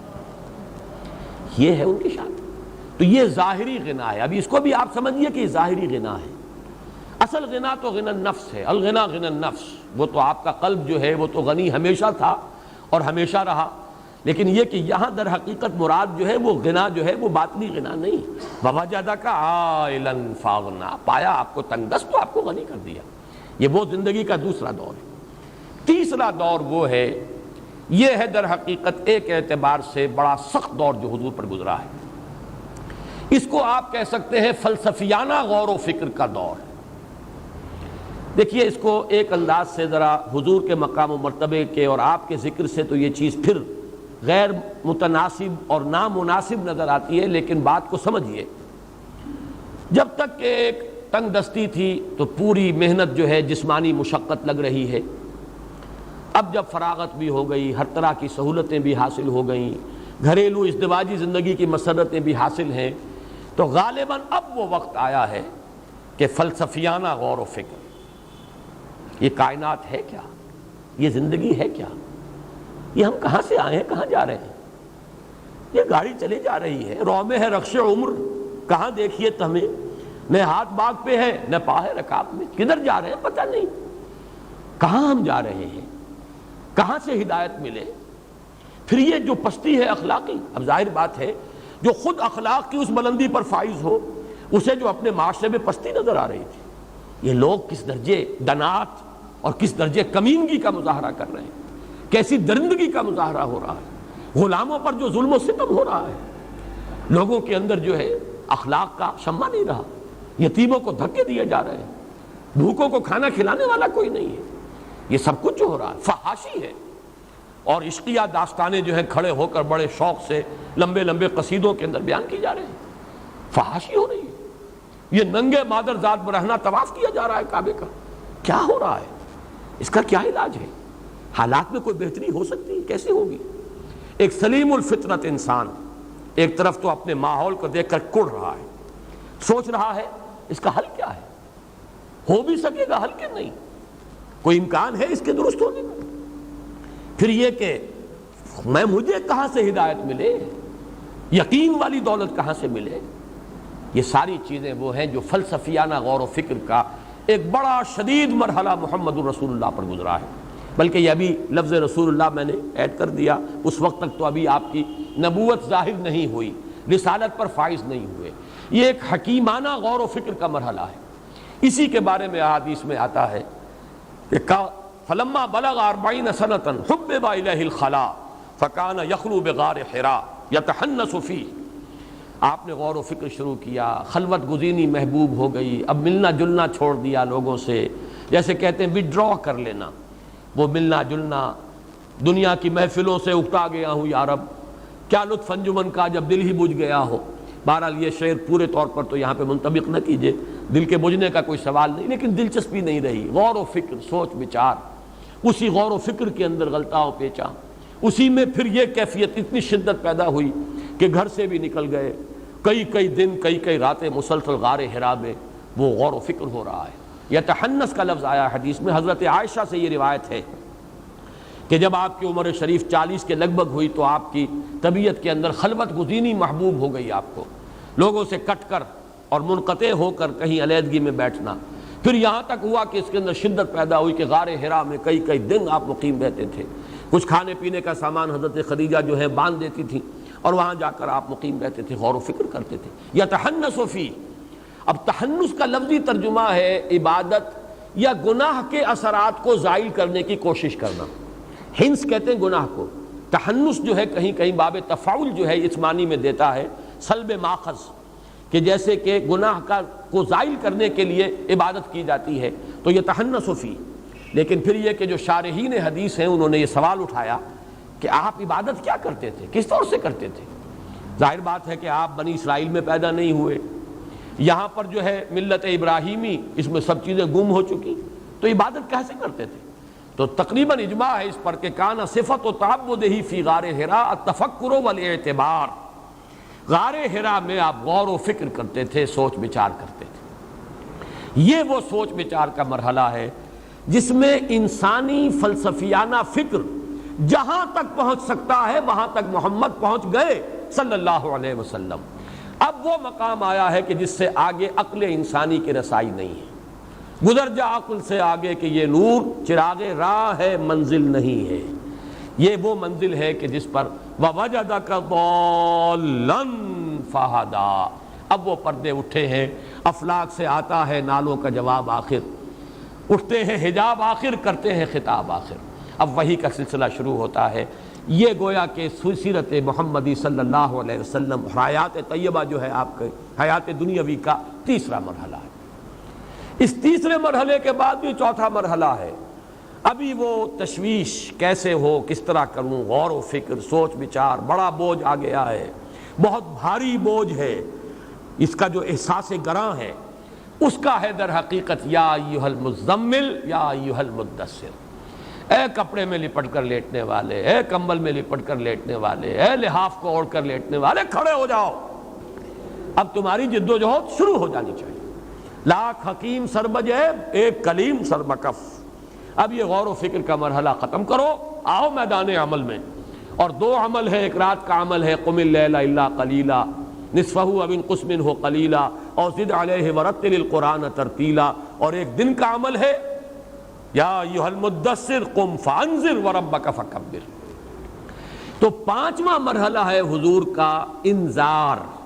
پورا مکی دور جو ہے آپ یہاں سمجھیے دعوت، انذار، خبردار کرنا، جگانا، ہوش میں لانا.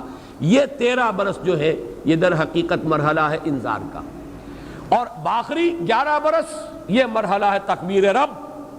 اب اللہ کے جھنڈے کو بلند کرنے کے لیے سیف بدست آپ محمد الرسول اللہ صلی اللہ علیہ وسلم جہاد اور قتال کے میدان میں. 6 آیات کے حوالے سے حیات دنیاوی محمد الرسول اللہ صلی اللہ علیہ وسلم کی الم یجد کا یتیما فآویٰ پہلے 10 11 12 برس، ووجدک عائلا فاغنیٰ یہ وہ درمیانی حصہ. جیسے کہ آپ کی تجارت بھی کچھ کامیابی حاصل ہوئی اور پھر خاص طور پر حضرت خدیجہ سے شادی کے بعد، اور پھر وہ جو زندگی کا آسائش کا، آرام کا، دنیاوی جسے آپ کہتے ہیں خوشیوں کا ایک وقت آیا ہے جو گزرا ہے، ہر طرح کی سہولت، دنیاوی آسائش ہے. پھر وہ وقت آیا غور و فکر، سوچ بچار. پھر وہ وقت آیا اب کھڑے ہو جاؤ، یا ایھا المدثر کمر کس لو، یا ایھا المزمل قم، یا ایھا المدثر قم. اور اس کا پہلا مرحلہ انذار قم فانذر، اور آخری مرحلہ وربک فکبر، تکبیر رب اور اس کے لیے باطل سے پنجہ آزمائی، یہاں تک کہ قتال، اللہ کی راہ میں جنگ. یہ ہیں 6 مراحل اور 6 آیات. بہرحال ان کے حوالے سے اب جو بات مجھے عرض کرنی ہے وہ یہ ہے وَوَجَدَكَ ضَالًّا فَهَدَىٰ. اس پر یہ ہے کہ ضال کے لفظی معنی کیا ہیں، اس پر بہت سی آپ کو مل جائیں گی تفاسیر کے اندر آ رہا. ضال کے معنی جو ہے یہ سمجھ لیجئے ایسا شخص بھی ہو سکتا ہے جو راہ سے بھٹک گیا ہو، لیکن اس کا بھٹکنا شرارت نفس کی وجہ سے نہ ہو، مغالطے کی وجہ سے. خلوص میں بھی تو آدمی غلطی کر بیٹھتا، جیسے کہ ضالین اور مغضوب علیہم، یہ سورہ فاتحہ میں جو آخری 2 آیات ہیں ان کا تعلق ان سے ہے. مغضوب علیہم یہود جنہوں نے اپنی شرارت نفس، محبت دنیاوی کی بنیاد پر ٹھوکر کھائی.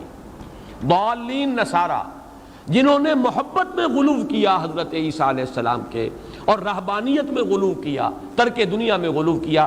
ظاہر بات ہے یہ دونوں چیزیں بدنیتی پر نہیں ہیں، چاہے وہ عقیدت اور محبت کا غلو ہے وہ بدنیتی نہیں ہے.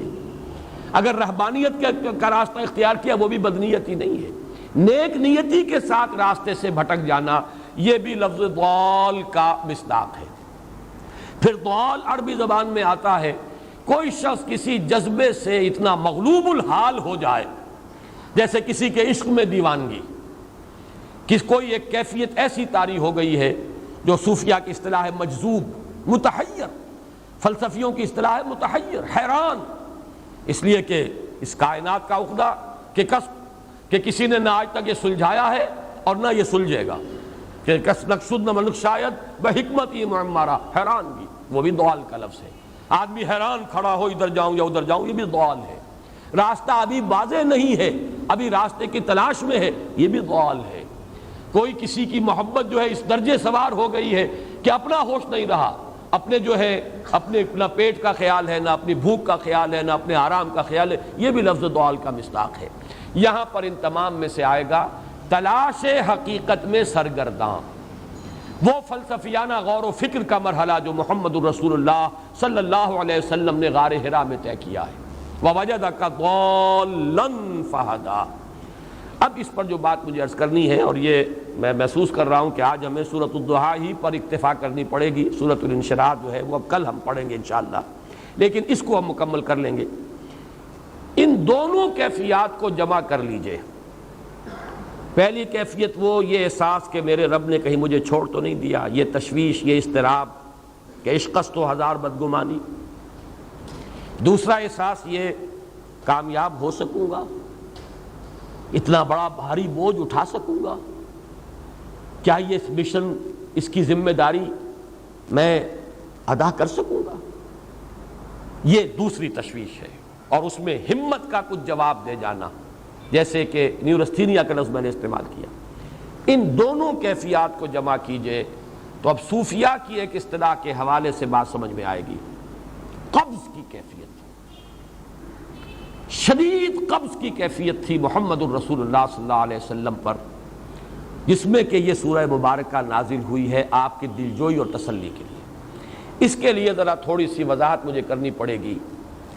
دیکھیے، انسانوں کی اکثریت تو ان پر مشتمل ہے جو بے حس ہوتے ہیں اور غبی ہوتے ہیں، جو ہو جائے ڈھیٹ انسان، کسی چیز کی کوئی خاص، بس اپنی فکر ہے، اپنے بطن اور فرج کے تقاضے ہیں، مال جمع کرنا ہے، اس سے آگے کوئی اور فکر نہیں، کوئی سوچ نہیں، کوئی احساسات نہیں۔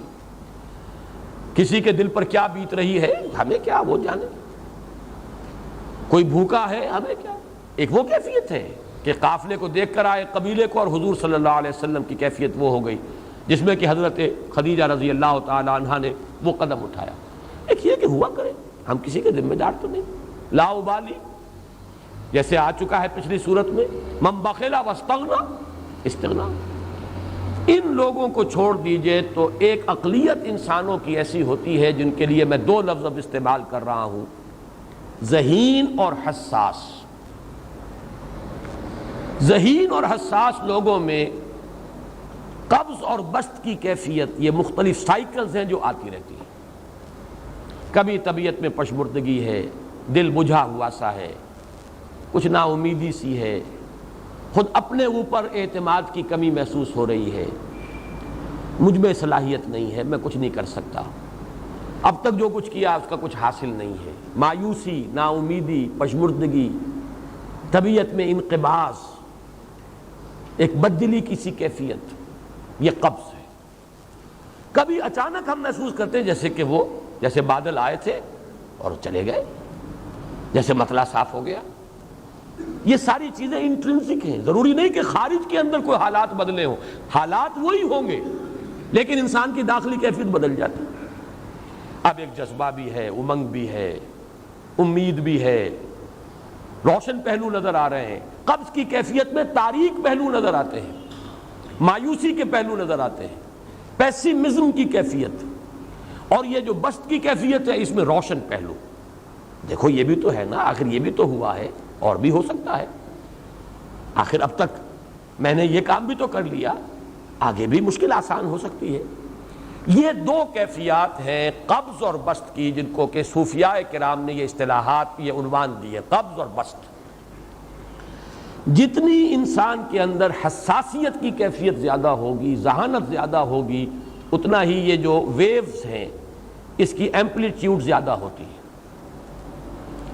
کم ذہین انسان ہے، کم حساس ہے، آئیں گے تو صحیح ہے، لیکن یہ کہ وہ ویو جو ہے اس کا ایمپلیٹیوڈ جو ہے اس کے اندر اوپر اور نیچے کی کیفیت زیادہ نہیں ہوگی۔ لیکن جتنا یہ معاملہ بڑھتا ہے یہ جو ویو ہے اس کی ایمپلیٹیوڈ بڑھتا چلا جاتا ہے۔ لیکن نارمل انسان کا معاملہ یہ ہے کہ یہ حدود کے اندر رہے، اسی کی ایک کیفیت جو ہے اب نارمل جب ہو جاتا ہے یہی ہے جو جدید ہماری جو سائیکولوجیکل میڈیسن ہے اس میں اسے مینیکس ڈپریسو سائیکوسس کہا جاتا ہے۔ مایوسی ہوئی تو اتنی ہوئی کہ جیسے کمر ٹوٹ کر رہ گئی، اور اسی ڈپریشن میں ہوتی ہیں خودکشیاں، خودکشی کر جاتا ہے ڈپریشن۔ کچھ روشن پہلو نظر ہی نہیں آ رہا، کوئی امید کا پہلو نظر ہی نہیں آ رہا، کوئی صورت نظر نہیں آتی، کوئی امید بر نہیں آتی، کس طرف جاؤں، کدھر دیکھوں، کسے آواز دوں، اے ہجوم نامرادی دل بہت گھبرائے ہیں۔ اور جب آدمی محسوس کرتا I can't face these realities، یہ commits suicide۔ یہ اور جب کیفیت ہوتی ہے انشراح کی تو آدمی خوب بھاگ رہا ہے، دوڑ رہا ہے، امنگ ہے، محنت ہے، دوڑ رہا ہے، امیدیں ہیں، اب ہر چیز کا روشن پہلو نظر آ رہا ہے۔ عجیب ہے یہ۔ اصل میں مجھے کچھ تجربہ بھی ہوا ہے، ہمارے خاندان میں بھی یہ مرض موجود رہا۔ میرے والد مرحوم کافی طویل عرصے اس مینیک ڈپریسو سائیکوسس کے مریض رہے۔ کچھ ہوتا ہے یہ معاملہ، ویسے بھی شاید ہمارا خاندان جو ہے اس کیٹیگری میں آتا ہے جس میں ذہانت نسبتاً کچھ زیادہ ہے، حساسیت بھی نسبتاً کچھ زیادہ ہے۔ یہ دوسری بات ہے کہ کوئی شخص جو ہے یہ فلسفے کے طور پر اختیار کر لے کہ اپنے آپ کو ڈھیٹ بنا لینا ہے، یہ فلسفہ بھی بن سکتا ہے، لیکن یہ ہے کہ اگر آدمی چھوڑ دے اپنی طبیعت کو تو یہ دونوں کیفیات آتی ہیں۔ انہی کیفیات میں اگر یہ جو اپورڈ اینڈ ڈاؤنورڈ موومنٹ ہے یہ ایک حد سے نکل جائے تو یہ بیماری ہے مینیک سائیکوسس، مینیک ڈپریسو سائیکوسس۔ اس میں جب آدمی ہوتا ہے وہ اپر کیفیت میں تو اس کے اندر بڑی عظیمت ہے، روشنی ہے، امید ہے، لوگوں سے گفتگو کر رہا ہے، ہنس بول رہا ہے، خوب جو ہے محفل کے اندر، اب وہ محفل میں اسے دلچسپی محسوس ہو رہی ہے اور اسے ہر چیز کا روشن پہلو نظر آ رہا ہے، خود اپنے وجود کا بھی روشن پہلو، دوسروں کے وجود کا بھی، دوسروں کی بات میں سے بھی وہ اچھا پہلو تلاش کریں گے، وہ برا پہلو تلاش نہیں کریں گے۔ جب دوسری کیفیت ہے ڈپریشن کی، ہر ایک کی بات میں کوئی برائی نظر آئے گی، کوئی اس کی نیت کا فطور ہے، کوئی فساد ہے، کوئی یہ جو ہے بدنیتی کے ساتھ یہ بات کر رہا ہے، کوئی خیر کہیں ہے ہی نہیں، برائی ہی برائی ہے، مایوسی ہی مایوسی ہے، بدلی ہی بدلی ہے۔ یہ ہے در حقیقت وہ کیفیت، اس کو غالب نے بہترین انداز میں تعبیر کیا ہے۔ ذہین اور حساس انسانوں میں ان کی جو ترقی ہے وہ انہی مراحل سے ہو کر گزرتی ہے، اور ہر ڈپریشن کے بعد، ڈپریشن میں اس لفظ سینس میں استعمال نہیں کر رہا، یعنی بیماری کی حد تک پہنچنے والی ڈپریشن نہیں، صرف قبض کی حد تک پہنچنے والا معاملہ۔ ہر قبض کے بعد جب بسط آتا ہے تو آگے ترقی ہوتی ہے، جس کو آپ کہتے ہیں بائی لیپس اینڈ باؤنڈس، آدمی جو ہے چھلانگ لگاتا ہے، گویا کہ ایک درجہ جو پہلے تھا اس سے آگے درجہ انسان کا جو ہے اس سے بلند تر پوزیشن پر انسان پہنچتا ہے۔ ہر قبض کے بعد جو نیا بسط آتا ہے وہ ایک نئی کیفیت، نئی شان، نئی بلندی، نئی رفعت لے کر آتا ہے۔ اس کو غالب نے تعبیر کیا ہے بہت خوبصورت انداز ہے، رکتی ہے میری طبع تو ہوتی ہے رواں اور، یعنی شاعر بھی کبھی ایسا وقت آتا ہے شعر جو ہے وہ اس پر نازل ہی نہیں ہو رہا، شعر نہیں کہہ پا رہا، طبیعت میں رکاوٹ سی ہے، بندش سی ہو گئی ہے، کوئی کلام موضوع ہو ہی نہیں رہا۔ لیکن پھر جب یہ کیفیت جو ہے بدلتی ہے اور جب پھر بسط کی کیفیت آتی ہے، رکتی ہے میری طبع تو ہوتی ہے رواں اور، پھر اس کے اندر ایک جولانی نئی ایک کیفیت جو ہے انشراح کی، وہ ایک بالکل نئی کیفیت، نئی شان کے ساتھ۔ یہ ہے وہ معاملہ جو ان آیات مبارکہ کے پس منظر میں ہے۔ اسی لیے اب میں آپ کو اس کا حوالہ دے رہا ہوں، تفسیر مظہری میں قاضی ثناء اللہ پانی پتی رحمۃ اللہ علیہ نے بہت عمدہ بات فرمائی ہے کہ حالت قبض اگر کسی شخص پر طاری ہو تو اس حال میں اکسیر کا درجہ رکھتی ہے یہ سورہ مبارکہ، اس لیے کہ یہ نازل ہوئی ہے محمد الرسول اللہ صلی اللہ علیہ وسلم پر اسی حالت قبض میں۔ وَالضُّحَىٰ وَاللَّيْلِ إِذَا سَجَىٰ مَا وَدَّعَكَ رَبُّكَ وَمَا قَلَىٰ وَلَلْآخِرَةُ خَيْرٌ لَكَ مِنَ الْأُولَىٰ وَلَسَوْفَ يُعْطِيكَ رَبُّكَ فَتَرْضَىٰ أَلَمْ يَجِدْكَ يَتِيمًا فَآوَىٰ وَوَجَدَكَ ضَالًّا فَهَدَىٰ وَوَجَدَكَ عَائِلًا فَأَغْنَىٰ۔ یہ تمام آیات اب معلوم ہوگا کہ جیسے موتی پروئے ہوئے، ایک لفظ قبض، اب اس میں جو بھی واقعاتی اور جو میں نے آپ کو روایاتی جو بھی پس منظر بیان کیا وہ بھی فٹ بیٹھ رہا ہے، وہ خودکشی کا معاملہ بھی آ گیا، اس میں فٹ بیٹھ رہا ہے کہ بخاری شریف میں روایت موجود ہے کہ حضور فرماتے ہیں کہ میری طبیعت پر اس درجے اضطراب تھا، اتنی کیفیت جو ہے میری تشویش کی تھی کہ میرے دل میں بار بار خیال آتا تھا کہ پہاڑ پر چڑھ کر اپنے آپ کو نیچے گرا دوں۔ یہ سارے معاملات اب آپ کو محسوس ہوگا جیسے تمام کڑیاں جو ہے وہ جڑ گئی، جیسے رات کو اب آپ اٹھ نہیں پا رہے، اضمحلال ہے، اعصابی جو ہے اعصاب اس درجے متاثر ہو چکے ہیں۔ صرف یہ ایک احساسات کی کیفیت نہیں ہے، آپ کی قوت فعلی جو ہے، قوت عملی، وہ بھی اس درجے متاثر ہو چکی ہے کہ کئی راتیں گزر گئی اور آپ رات کو نہیں اٹھ سکے، جس پر کہ ام جمیل کو یہ کہنے کا موقع مل گیا کہ معلوم ہوتا ہے محمد تمہارا شیطان تمہیں چھوڑ گیا۔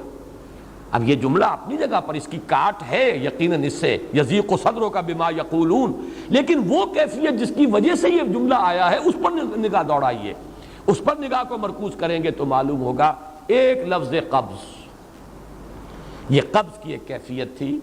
اس قبض ہی کی کیفیت کا ایک مظہر یہ ہے چونکہ یہ بھی تو در حقیقت قلب مبارک جو ہے محمد الرسول اللہ صلی اللہ علیہ وسلم کا، اسی پر تو وحی کا نزول ہوتا تھا، یہ بھی وہی داخلی احساسات و کیفیات کا معاملہ ہے، یہی بھی در حقیقت یہ واردات قلبیہ ہی کا سارا معاملہ ہے۔ اس کو آپ خارج سے تعبیر نہیں کر سکتے، نہ ابھی کوئی ایسے مصائب تھے، نہ ایسی کوئی مشکلات تھیں، نہ ابھی کوئی رد و قضا ایسی شروع ہوئی، نہ ابھی کوئی بحث و نزاع کا معاملہ ایسا ہوا، نہ کوئی ابھی کوئی فزیکل پرسیکیوشن شروع ہوئی، یہ سب داخلی ہی کیفیات ہیں، اور ان داخلی کیفیات کے حوالے سے ان سورہ مبارکہ کو اگر صحیح سمجھا ہے تو صوفیہ نے سمجھا۔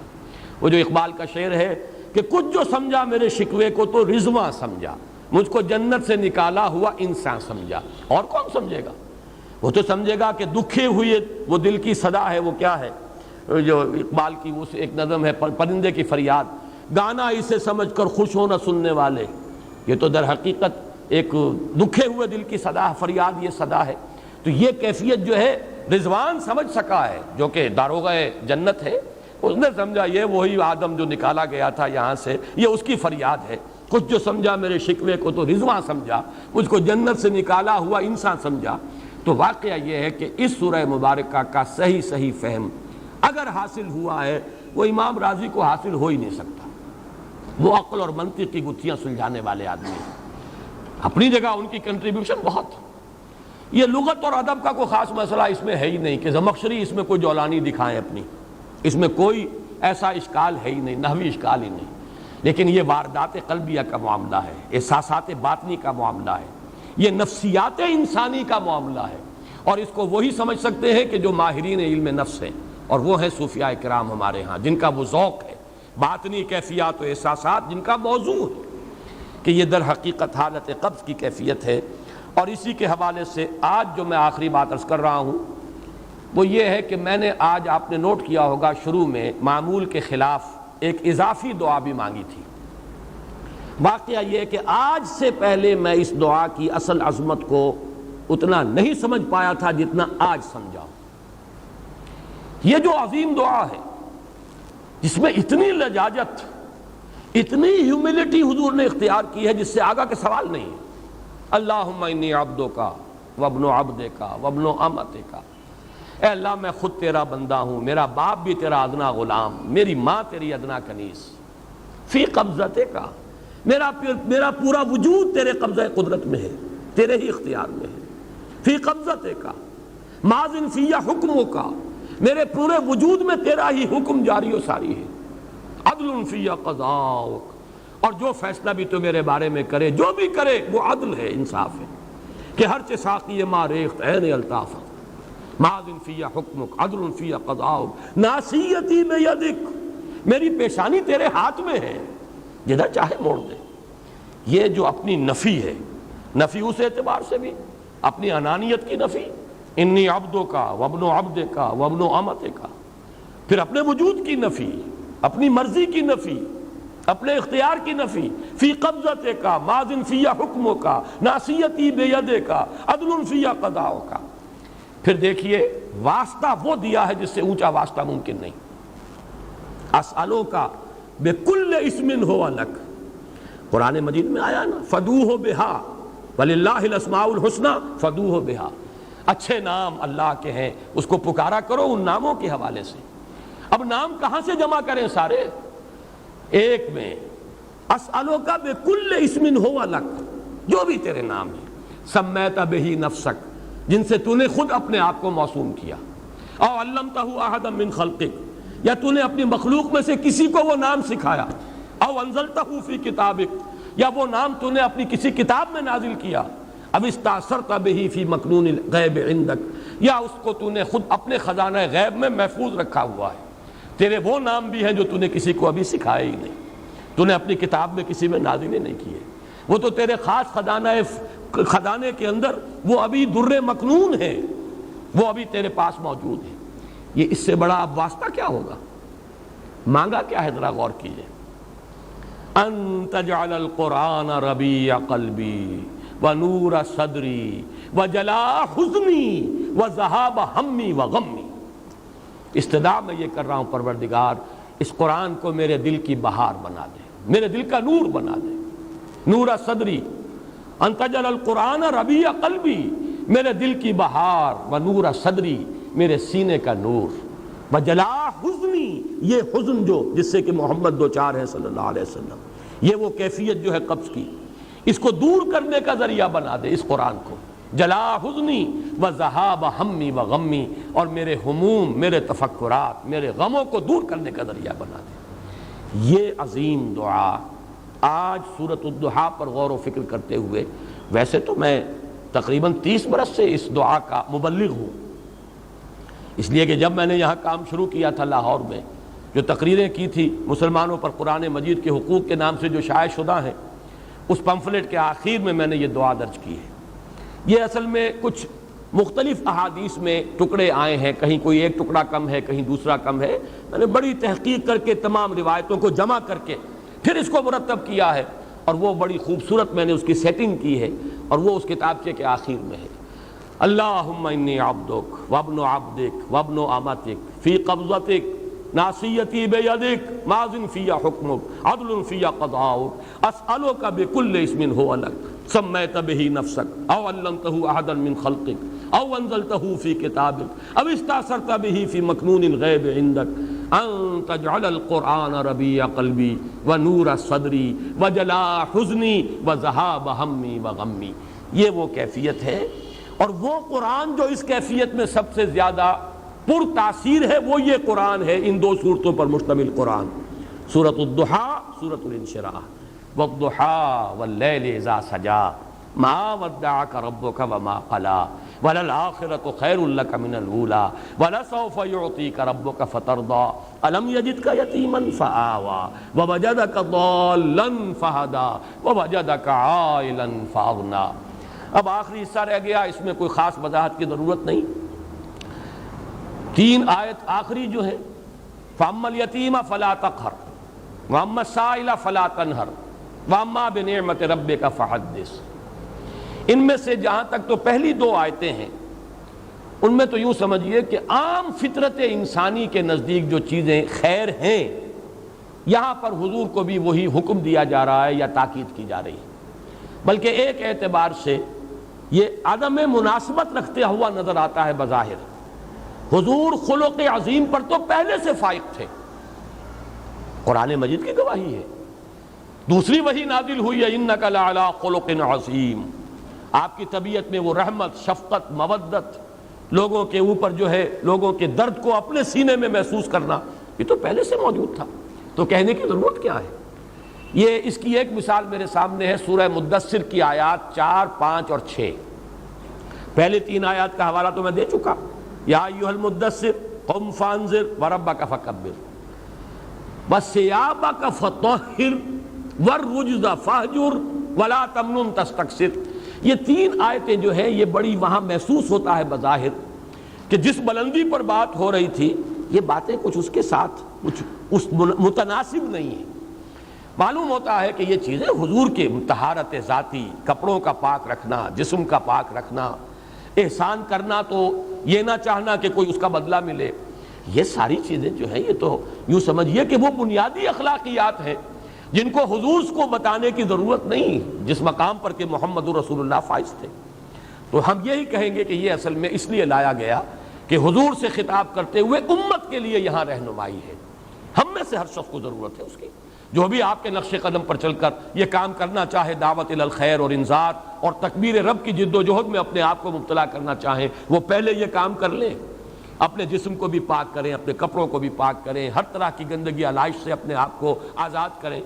اور یہ کہ احسان دھرنا اور کوئی کام کسی کے لیے خیر کا کرنا، کوئی اور اس کا کوئی بدلہ لینے کے لیے ان تمام پستیوں سے اپنے آپ کو بلند کریں گے تو وہ کام کر سکیں.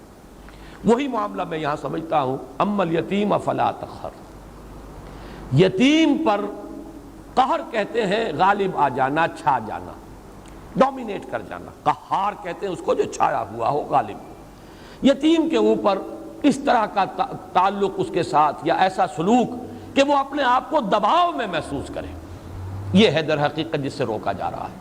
اب اس میں وہ احادیث اور یتیموں کے ساتھ حسن سلوک کی ترغیب اور حضور نے جو فرمایا انا وکافل الیتیم کہاتین یوم القیامہ، یہ آپ کو مختلف تفاسیر کے اندر یہ چیزیں مل جائیں گی. اس وقت تو ہمیں صرف رب کو سمجھنا ہے. اما الیتیم فلا تقہر نسبت کس سے ہے؟ الم یجد کا یتیما فآویٰ، آپ کو ہم نے پایا، دیکھا یتیم، پیدا ہوئے دنیا میں یتیم، در یتیم، ہم نے ٹھکانہ دیا کہ نہیں؟ اب اس کا حق ادا ہوگا اسی طریقے سے کہ ہر یتیم کے سر پر آپ کا اسی طرح شفقت کا ہاتھ رکھا رہے، اس کے لیے اس خیر ہو، بھلائی ہو، اس پر قہر نہ ہو، جبر نہ ہو. معاذ اللہ اس کا کوئی امکان حضور سے نہیں تھا. وَأَمَّا الْيَتِيمَ فَلَا تَقْهَرْ وَأَمَّا السَّائِلَ فَلَا تَنْهَرْ، آپ کو پایا تنگ دست ہم نے غنی کیا. تو یہاں پہ اگرچہ سائل کے مفہوم کو لوگوں نے بیان کیا ہے، زیادہ واضح کیا ہے، اس کو ایکسٹینڈ کیا ہے. ایک سائل ہے مانگنے والا، روٹی مانگنے والا، پیسہ مانگنے والا، مدد چاہنے والا، یقیناً وہ بھی سائل ہے اور اسے بھی جھڑکنے کی اجازت نہیں ہے. اما السائل فلا تنہر، جھڑکو نہیں. معذرت کرنی ہے تو بڑی نرمی کے ساتھ معذرت کر لو.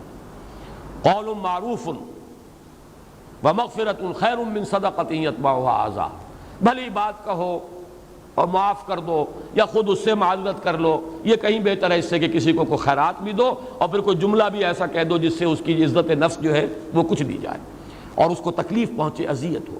تو یہ سیرت یہ ہے کہ سائل کو جھڑکو نہیں. اما السائل فلا تنہر. البتہ اس میں علماء نے اور مفسرین نے مزید جو شامل کیا ہے، سوال علمی بھی ہوتا ہے. ہدایت کا طالب بن کر بھی کوئی آتا ہے، عبس وتولی ان جاءہ الاعمی وما یدریک لعلہ یزکی او یذکر فتنفعہ الذکریٰ، اس سے بھی روک دیا گیا. کوئی بھی طالب خیر بن کر آیا ہے، کوئی بھی اگر مرشد ہے اس کے پاس کوئی رشد و ہدایت کی نیت سے آیا ہے، اس سے اپنے آپ کو وابستہ کر رہا ہے. کوئی متعلم ہے جو کسی معلم اور استاد اور عالم کے ساتھ جو ہے اس کے سامنے زانو تلمس طے کر رہا ہے. کوئی مستفتی ہے کسی عالم سے یا مفتی سے فتویٰ طلب کر رہا ہے. کوئی الجھن ہے کسی کی علمی اور وہ اس کا حل چاہتا ہے. مسائل فلا تنہر. البتہ آخری آیت جو ہے وہ حضور صلی اللہ علیہ وسلم کی شخصیت مبارکہ کے اعتبار سے بالکل ہم وزن اور بالکل متوازن ہے. وَأَمَّا بِنِعْمَةِ رَبِّكَ فَحَدِّثْ، اور جو نعمت ہے آپ پر ہوئی ہے جو آپ کے رب کی طرف سے، اس کا خوب چرچا کرو، اسے خوب بیان کرو. حدث، بیان کرو، عام کرو، پھیلاؤ، چرچا کرو. اب اس کے جو معنی لیے گئے ہیں، سب سے پہلا اس کا مفہوم ہے نعمت کا اعتراف اور اظہار. اللہ کی کوئی نعمت آپ پر ہوئی ہے، آپ اس کا اعتراف بھی کیجئے اور اظہار و اعلان بھی کیجئے، لوگوں کے سامنے بھی بیان کیجئے. یہ بھی شکر کی سب سے پہلی منزل ہے، بہت بنیادی منزل ہے. اس کی بالکل برعکس کیفیت یہ ہے کہ کسی شخص کو اللہ نے آسودگی دی ہے لیکن پھٹے کپڑے پہنے پھر رہا ہے، نعمت کو ظاہر نہیں کر رہا. اگر کسی کی تنگی ہے، اس کے کپڑے پھٹے ہوئے ہوں یا اس کے اوپر اگر لگے ہوئے ہوں پیوند، کوئی حرج نہیں.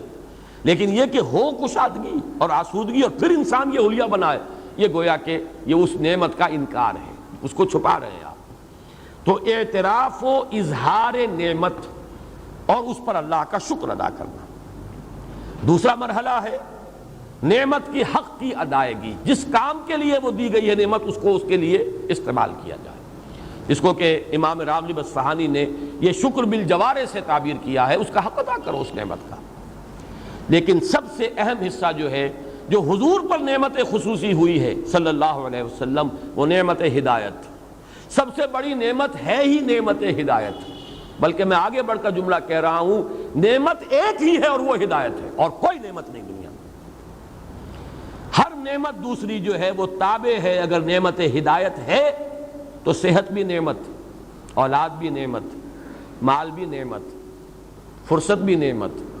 اغتنموا خمسا قبل خمس، 5 چیزوں کو 5 چیزوں سے پہلے غنیمت سمجھو، اپنی زندگی کو موت سے پہلے غنیمت سمجھو، یہ بھی نعمت ہے۔ فرصت کو مصروفیت سے پہلے غنیمت سمجھو، فراغت فرصت۔ اسی طریقے سے صحت کو بیماری سے پہلے غنیمت سمجھو، جوانی کو بڑھاپے سے پہلے غنیمت سمجھو، تنگ دستی سے پہلے اگر اللہ نے فراخی دی ہے غنیمت سمجھو۔ 5 ہی نعمتیں ہوئیں، عمر ہے، صحت ہے، اور دولت ہے، فرصت ہے، یہ تمام چیزیں نعمتیں ہیں۔ لیکن نعمت ہونا ان کا منحصر ہے اگر نعمت ہدایت بھی موجود ہے، یعنی جس کو آپ کہتے ہیں نا وہ چیز کہ جو جس سے مس کر جائے گی وہ سونا بن جائے گا، اور اگر وہ شے جو ہے وہ مس نہیں کر رہی تو لوہے کا لوہا ہے۔ ان میں سے کوئی شے نعمت نہیں ہے جب تک نعمت ہدایت نہ ہو۔ اگر آپ کو صحت ہے اور ہدایت بھی ہے، آپ اس صحت کو خیر کے لیے استعمال کریں گے، دولت ہے، ہدایت ہے، خیر کے لیے، بھلائی کے لیے، اللہ کے دین کے لیے، لوگوں کی مدد کے لیے استعمال کریں گے۔ اور اگر صحت ہے، ہدایت نہیں ہے تو بدماشیوں میں جا کر اپنی جو ہے قوت جو ہے صرف کریں گے، وہ فرصت جو ہے کسی اور برے کام میں لگائیں گے۔ اگر ہدایت نہیں ہے تو وہ تو زحمت ہو گئی، وہ رحمت نہیں زحمت ہے، نعمت نہیں بلکہ وہ عذاب کا ذریعہ بن گیا۔ تو ہدایت ہی در حقیقت واحد نعمت ہے جو فی نفس ہی نعمت ہے، باقی ساری نعمتیں اس کے ساتھ مشروط ہو کر نعمت بنتی ہیں۔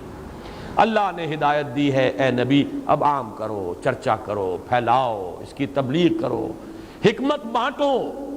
الحکمت ضالۃ المؤمن هو احق بها حیث وجدها، عام کرو اس علم کو، پھیلاؤ۔ یعلمہم الکتاب والحکمہ، قرآن کی اس دعوت کو عام کرو، یہی آپ کا جو ہے سب سے بڑا اللہ کا احسان جو آپ پر ہوا سب سے بڑھ کر یہ، اور یہی ہے در حقیقت اس کا حق کہ آپ اسے عام کریں اور بیان کریں۔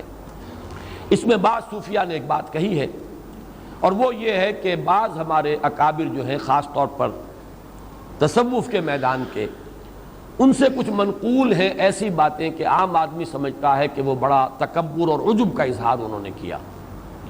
مثلا یہ کہ شیخ احمد سرہندی رحمۃ اللہ علیہ اپنے بعض ایسے مقامات کا تذکرہ کرتے ہیں کہ عام آدمی سمجھتا ہے کہ انہیں بیان نہیں کرنا چاہیے تھا، اللہ نے اگر یہ رتبہ دیا بھی تھا تو اس کو بیان کرنے کی ضرورت نہیں تھی، نہ کرتے تو اچھا تھا۔ اس میں تعلی اور تکبر اور کچھ عجب کی بو آتی ہے کچھ لوگوں کو۔